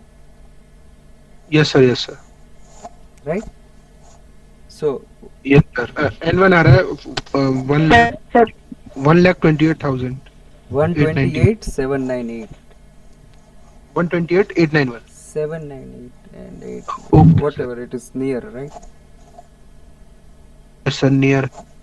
Then n2 and n3, if you go by the similar rule, then n2 and n3 can also be calculated. So what is n2 and n3? Sir N2 आ रहा है 37,803. It is here 37,770. Okay sir. And n3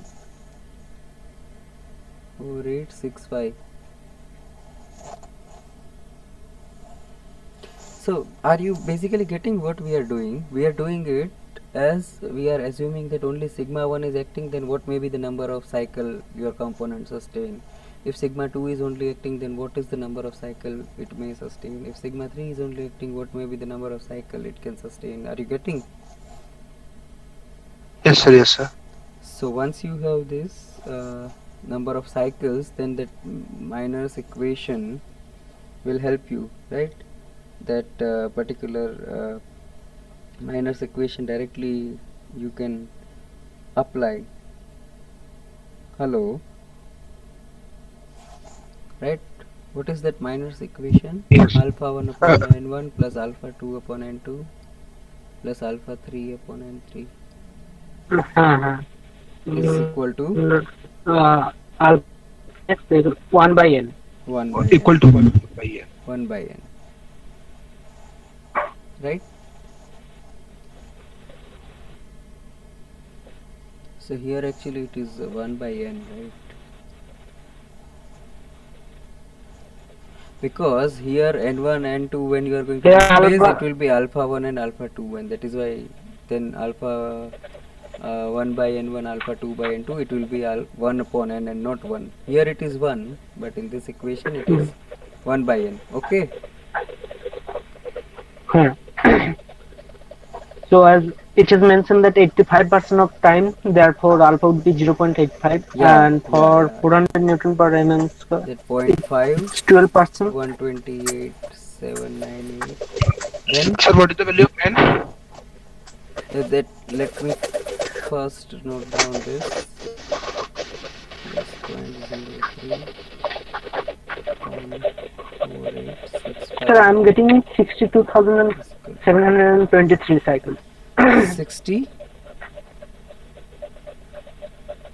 Uh, 62. 62,723 cycles. Yeah, correct.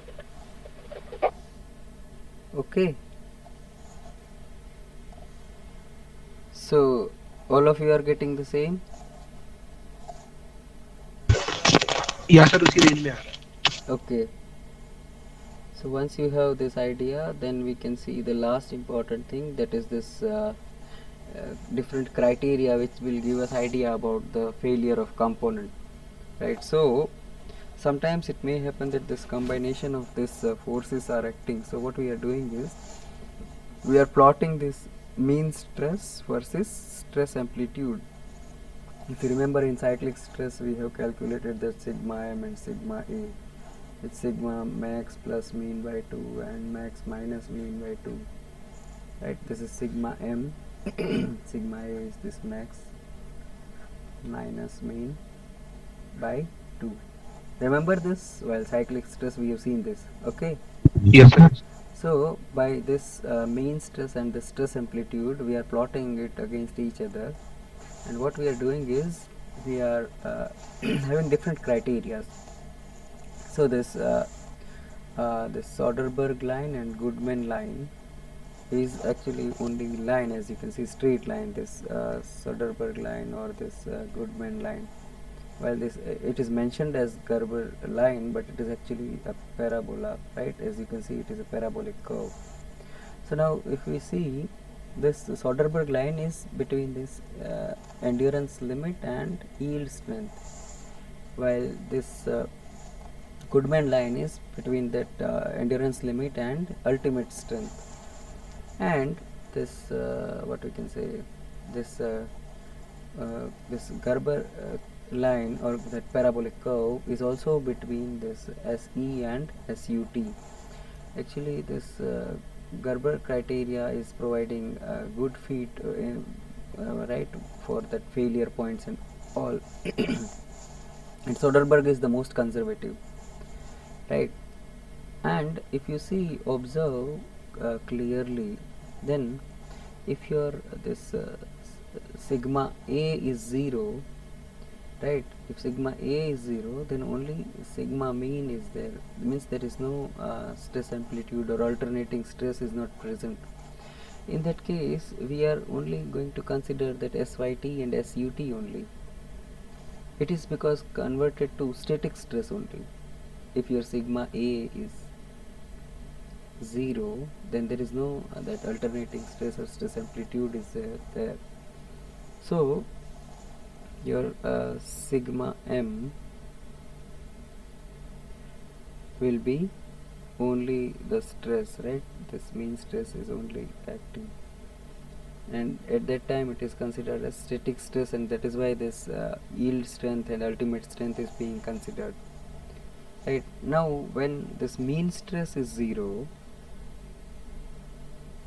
we are considering this endurance strength. When this mean stress is 0, we are considering endurance strength, because it is this completely reversed stress in that case. So cyclic stresses are there. So when sigma m is 0, we are considering it as this fatigue stress, or this endurance limit we are considering as failure. Now once we have all this idea about this Gerber line, Soderberg line and Goodman line,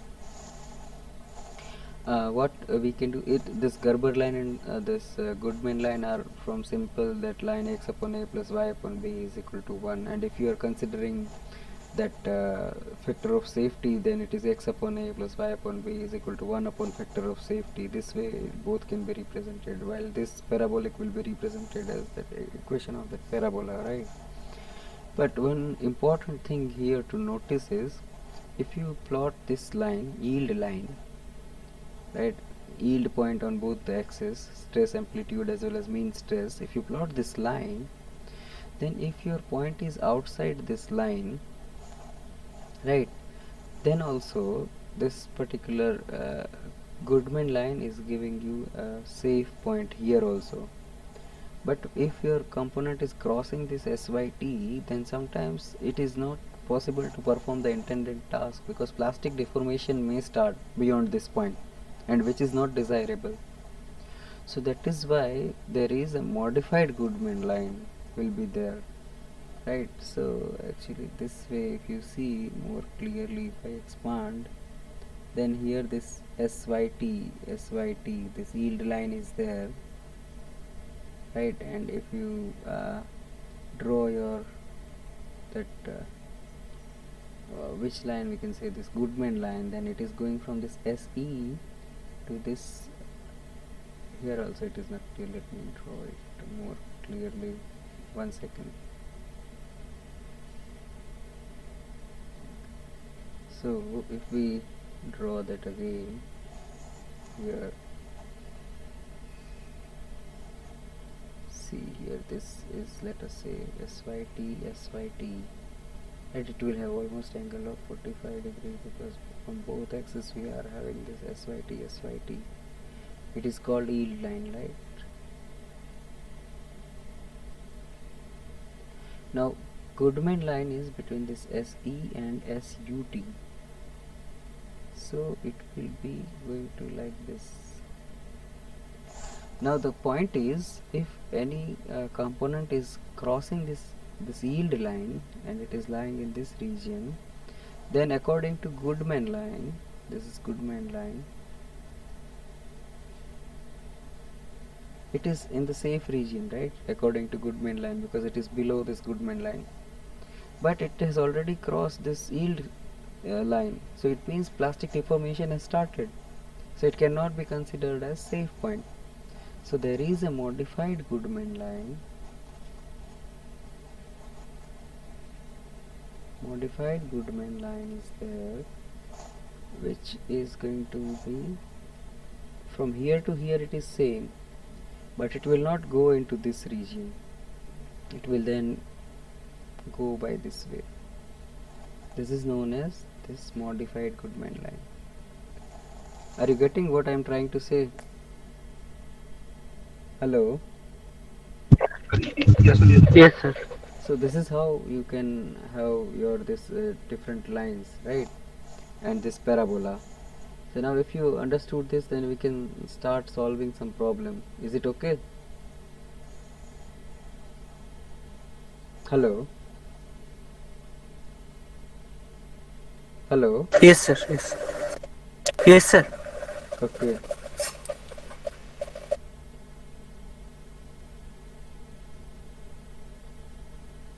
So here, this one. So I guess this is straightforward question, right? This can anyone tell what is this notch sensitivity factor?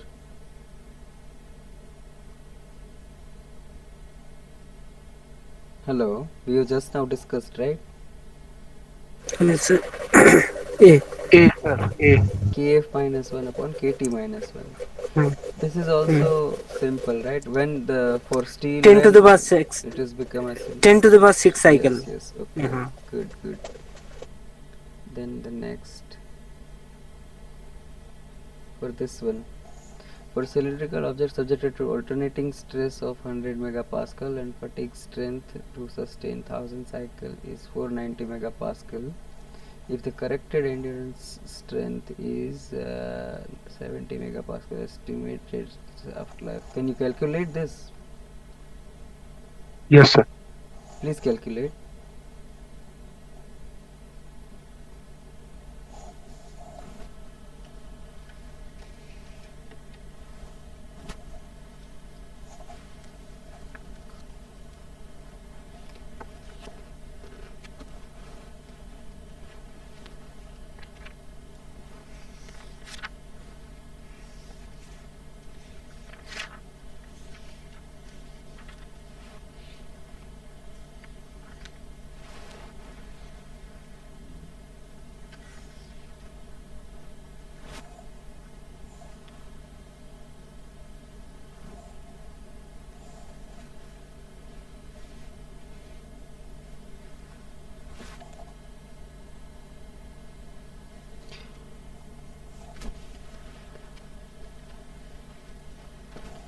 Here you are given for 1000 cycle, means this value is directly 0.9 SUT only. Are you getting? Yes or no? Because at Yes, sir. 3 only we are having this, right? Huh. And for 6 we will have this SE, that is 70. That will be for 6. So this way you will have your graph, I guess. Yes or no? So C, sir. C, huh? Huh. All of you are getting this? Sir, just solve. Mm-hmm.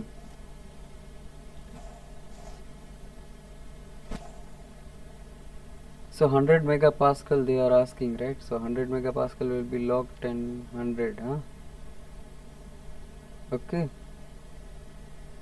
For that you have to calculate this n. So basically, what is log 10 490?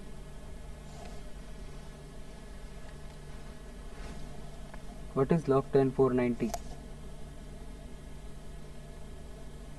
Sir, 2.6902.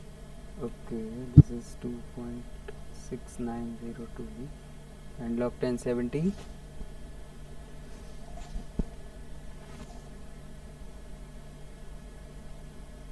1.8451. Log 1000 will be 2. So from this 2.6902 minus 1.8451 divided by 6 minus 3 is equal to 2.6902 minus that is 2 minus 2, right? 1 second.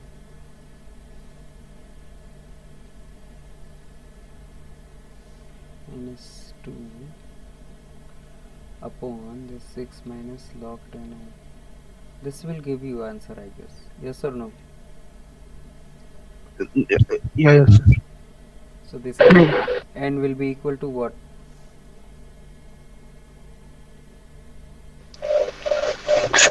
3. Huh? C, right? 281914. Huh. Huh, sir. Okay. The next is this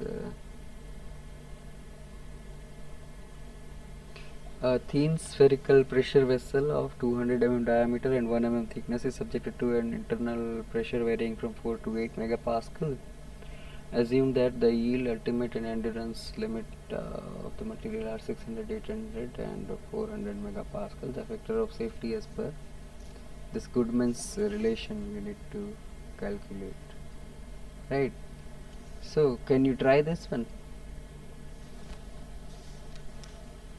Hello?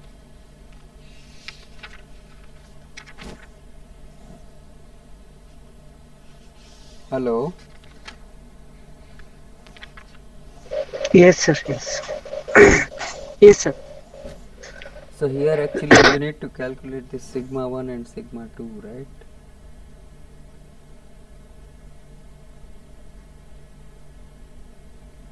From this P max and P mean, which is given as 4 and 8 megapascal, into R by 2T, right? That is the equation, PR by 2T.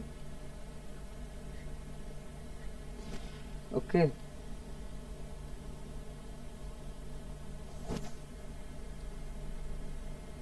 R will be 100, T is 1, P max and P min is given as 8 and 4.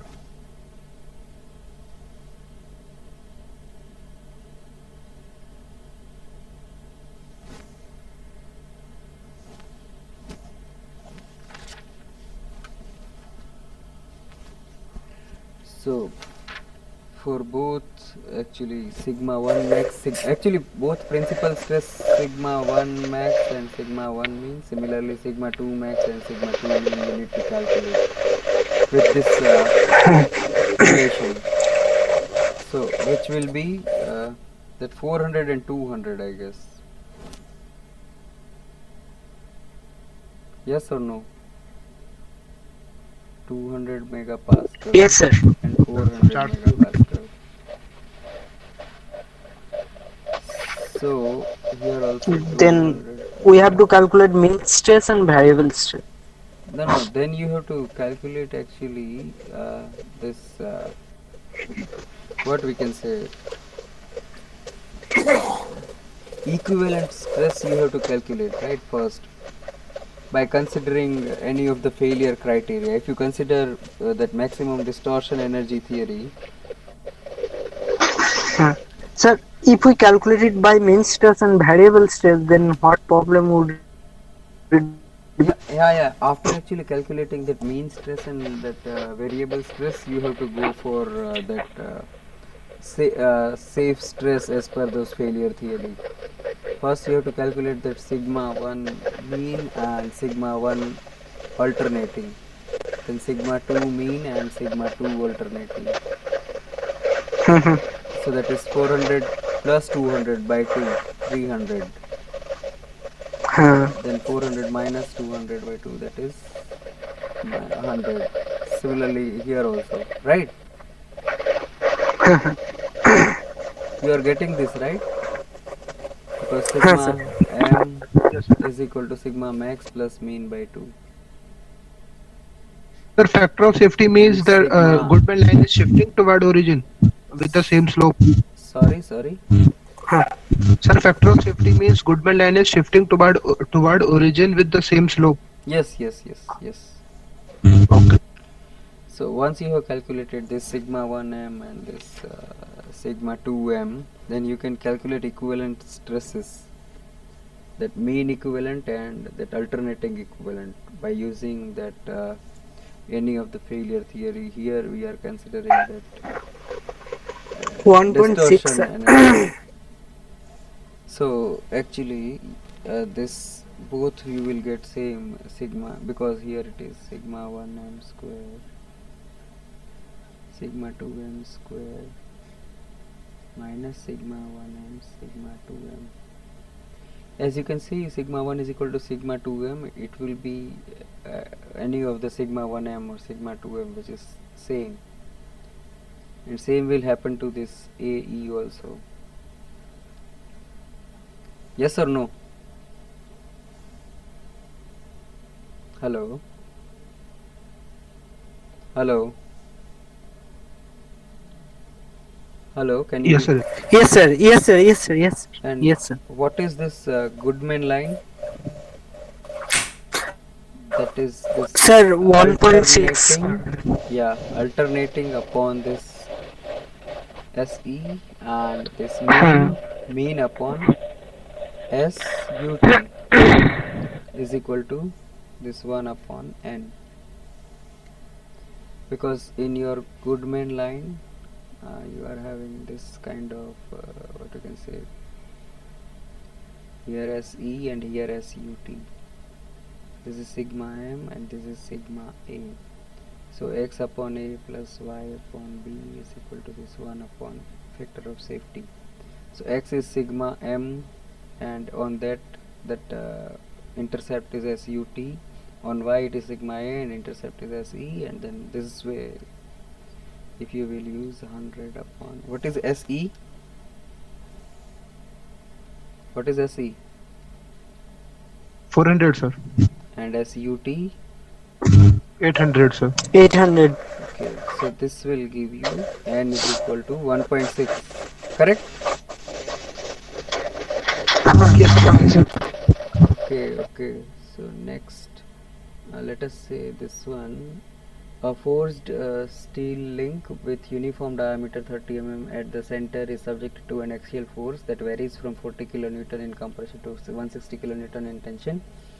Tensile yield and corrected endurance strength of the steel material are 600 megapascal, 420 megapascal and 240 megapascal respectively. The factor of safety against fatigue endurance as per Soderberg equation. It can be calculated, right? It is easy again. Yeah, sir. Calculate it.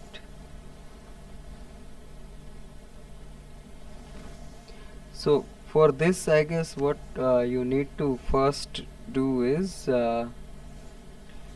first you need to calculate that sigma max and sigma mean from this force, right? Sigma max and sigma mean you need to calculate first from the given force. The diameter is 30 mm, so maximum force is 160 kilonewton in tension and minus 40 in this compression, so it will be 10 raised to 3, right? Divide by pi by 4 d square. D is 30 mm. That is maximum is coming 2 to 6.47. Okay. And then sir मेरा mean और axiom axial वो आ गया sorry, amplitude हाँ, sir mean और amplitude निकल गया है okay, minimum आ रहा है -56.62 और सर सिग्मा मीन आ रहा है हाँ, और सिग्मा मीन और सिग्मा ए बता दीजिए. सिग्मा मीन क्या आ रहा है? गलती हो गई sir sorry Sigma mean 84.925. Okay. Then sigma A. What is sigma A? 141.545. Okay. So now Soderberg equation, you know, right? Soderberg equation. हाँ sir. So Soderberg line, you know. 1 second.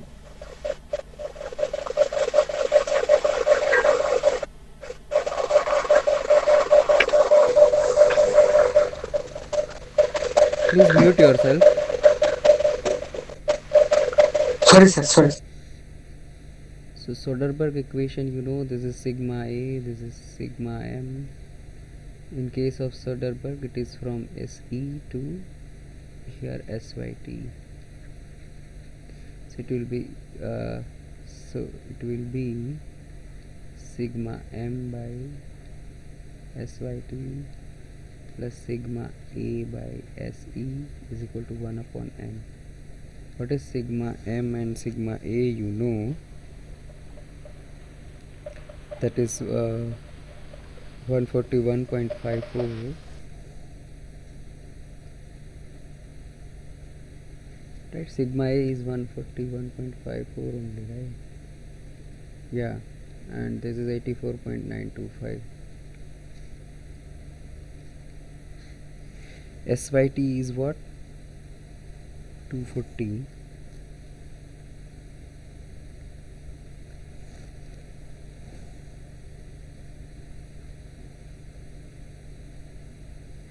This is 420. So what is N? Vector of safety?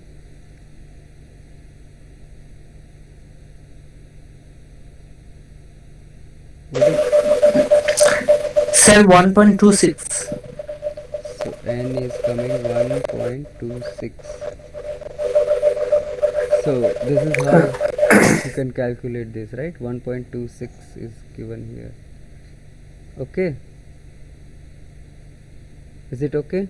Yes, sir. Okay, so let us go to the next one.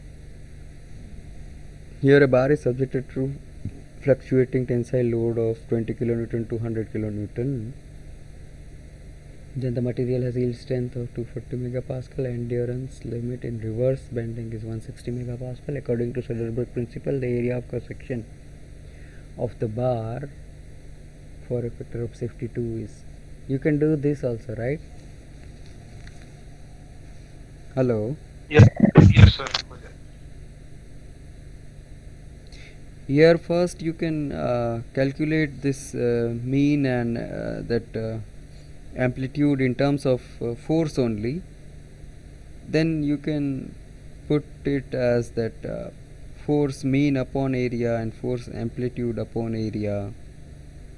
Are you getting what I'm trying to say? Yes, sir. Yes, sir. So you can calculate that mean force and amplitude force. Let P max plus mean by 2, that is 60, right? And 100 minus 20 by 2, that is 40 kilonewton. Yes or no? Hello? Yes, sir. Yes, sir. So sigma m and sigma a can be then written by this, and then Sir, cross section है क्या?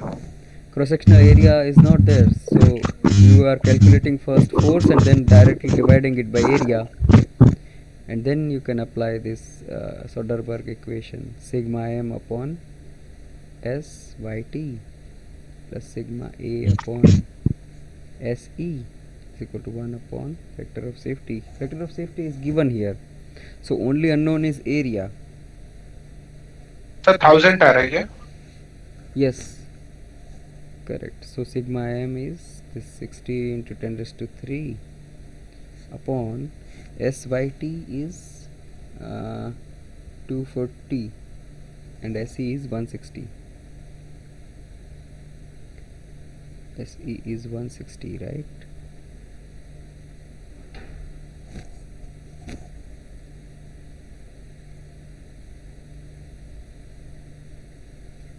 Right, when you solve this, you will get A is equal to 1000, correct?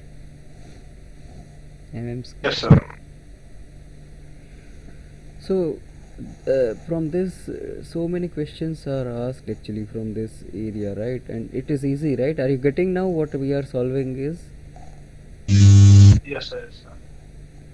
So next is this: in structure subjected to fatigue loading, the minimum and maximum stresses develop at 200 and 400 mm. Then the stress amplitude. It is very simple, right? 100. Huh? 100.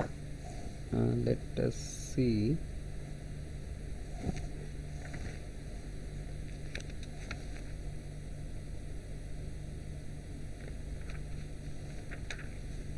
What others are getting?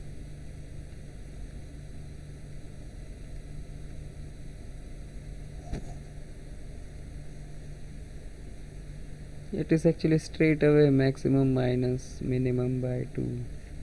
Yes or no?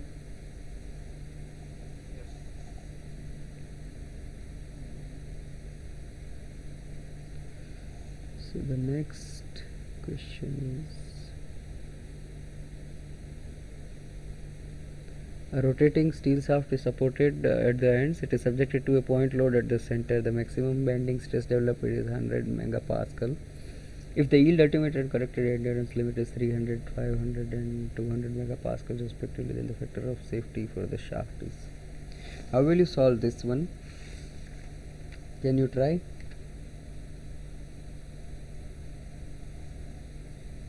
Hello? Yes, sir. ये try कर लें. Please try this.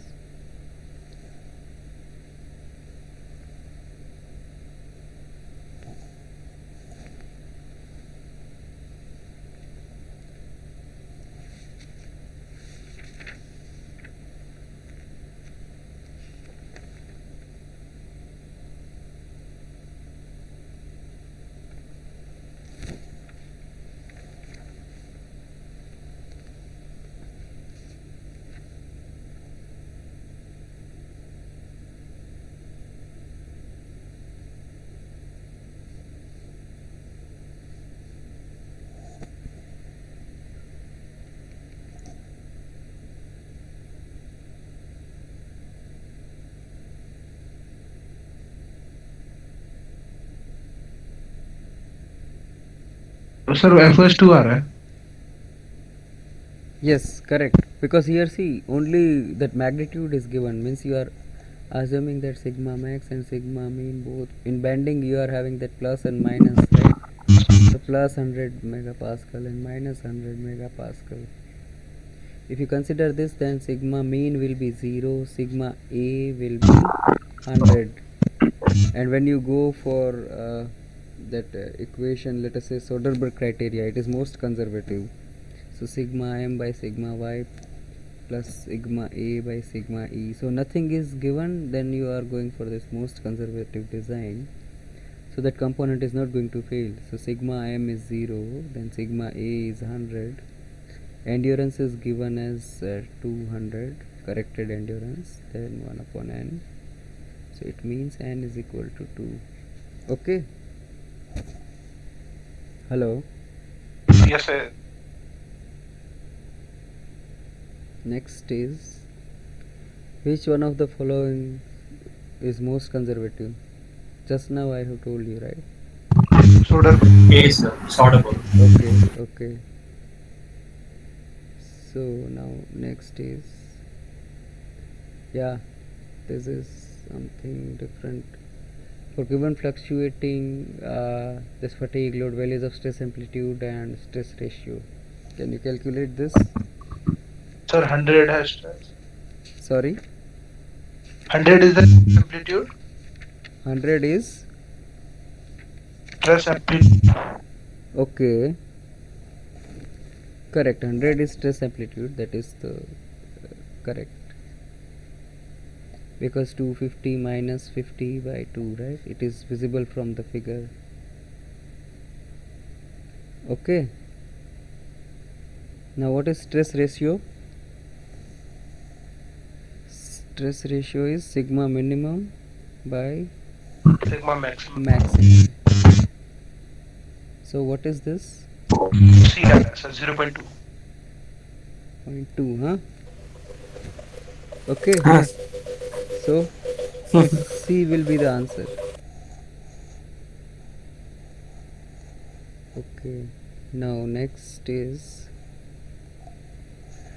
here a machine element has an ultimate strength of 600 Newton per mm square and endurance limit of 250 Newton per mm square. The fatigue curve for the element on a log plot is shown below. Now if the element is to be designed for a finite life of 10,000 cycles, the maximum amplitude of a completely reversed operating stress is in Newton per mm square. You have to calculate.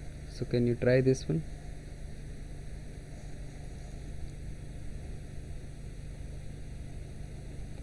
Hello.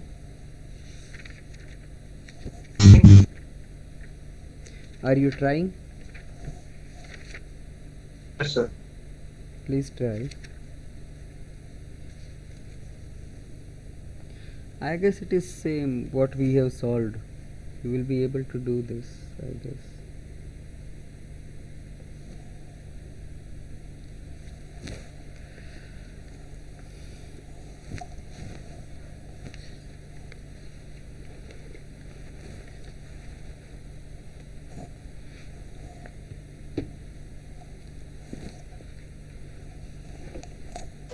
Sir, 386.19. Correct. 386.195 is the correct answer. Now how you got it is clear, right? Here the point will be 3 and this log 10 480, right? Here the point is 6 and this log 10 250, Log right? 10 to 50. Right, log 10 Hmm. 250, right? We have solved many of this kind of questions, right? And what else is given? 10,000 cycles for a finite life of 10,000 cycles. So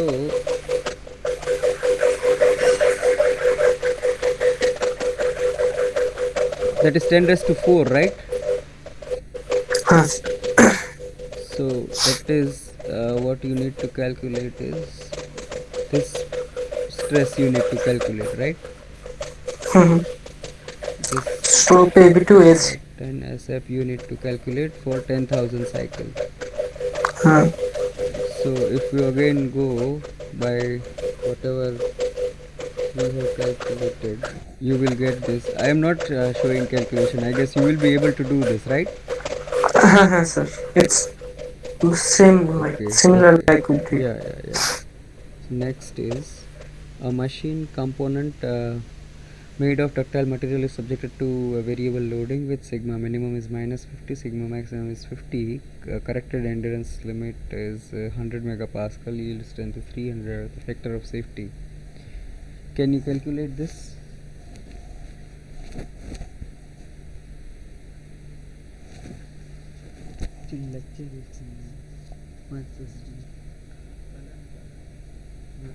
क्या काम था आपको? Okay. Yes, so are you trying?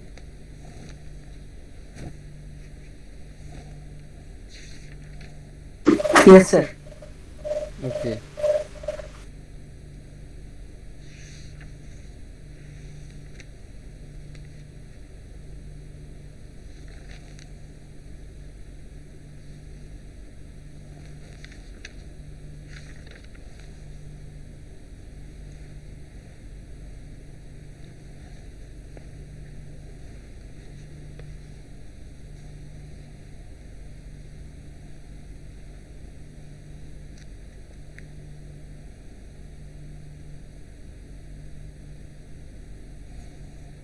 Here again that sigma m will be 0 and sigma a will be that sigma max, right? 50 is there, right?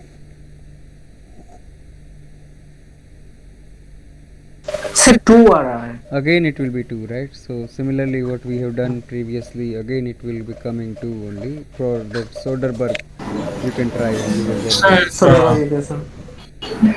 So if nothing's given, should we consider soda book, sir? Yeah. Okay. Now next is this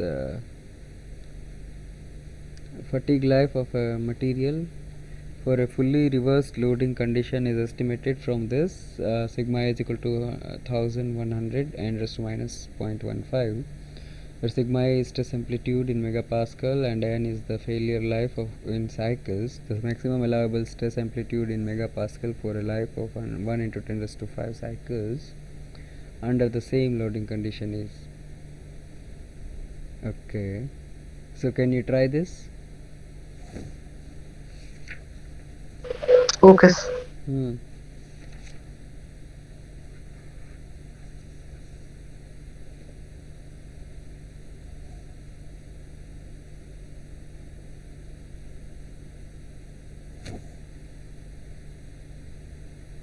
Fully reverse load means again it will be same, right? So the sigma a sigma mean will be 0, then sigma a will be sigma max, and that sigma max will be equal to this 1100 n raised to minus 0.15, and you are asked for 10 raised to 5 cycles. So if you put n is equal to 10 raised to 5, then you will get that sigma max. Are you getting? It is simple, I guess, right? Hello. See here. Yes, sir. Yes. Fully reverse load is given means sigma mean will be again 0 and sigma a is equal to sigma max only, right? And sigma a is sir. given by this, yes or no? 195.61 megapascal. Okay, yes. So then sigma max is equal to 1100 into this 10 raised to 5 raised to minus 0.15. So which will give you 195.61. Sir. Okay. Thank you. Now next, try the next one.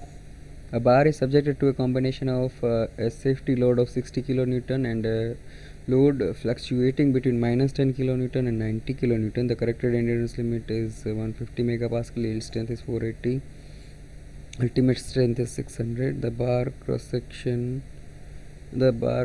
is square with side A. If the factor of safety is 2, find the value. I guess this is same which we have find that area, right? Are you getting? Hello.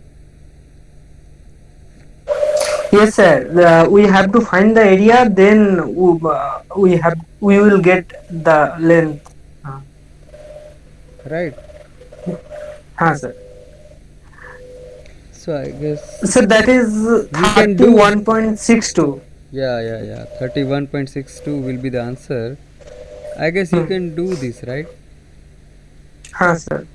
So this topic is a bit easy in comparison to others, but we have to keep that in mind when we should apply the Soderbergh equation or Yes. this thing. Yes. So next is this during high cycle fatigue test, a metallic specimen is subjected to cyclic loading with mean stress of 140 megapascal, minimum stress of minus 70 megapascal. The R ratio. Sir, Yeah. how many questions are left, sir? I guess let me check. 3 question after that. It will not take that time. 5 minutes, I guess. Okay. Sir. Yeah. So this you can try, I guess.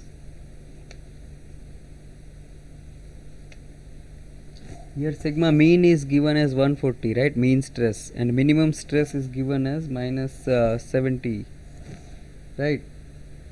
So sigma mean is 140, then sigma max plus sigma mean, right? Where minus is given as sigma mean. So you can calculate sigma max first. What is sigma max?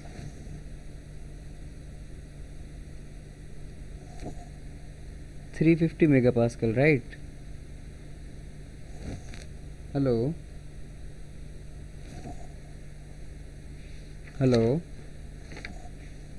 Yes, sir. Calculating, sir. Calculating. Okay, and then that R ratio is minimum stress to maximum stress. That is minimum to maximum.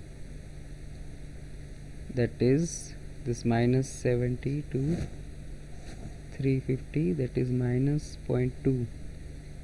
Okay, it is simple. Sir. Minus 0.2. Okay. Then next is endurance limit of a beam subjected to pure bending decreases with. Can you see this one? Try this one. Sir, will it be increase in the surface roughness and decrease in the size of beam? Sorry? No. This one, right? See, increases in the surface roughness and increases in the size of beam, right? Size of beam. Right? Sir. Okay. If surface roughness is increases, then this endurance limit will decrease, and size increases, then also it will decrease. The next is the machine is subjected to this fluctuating stress, then the endurance limit is this, factor of safety used is this 3.5, then the sigma naught is. You can calculate this? Sir. Try and calculate.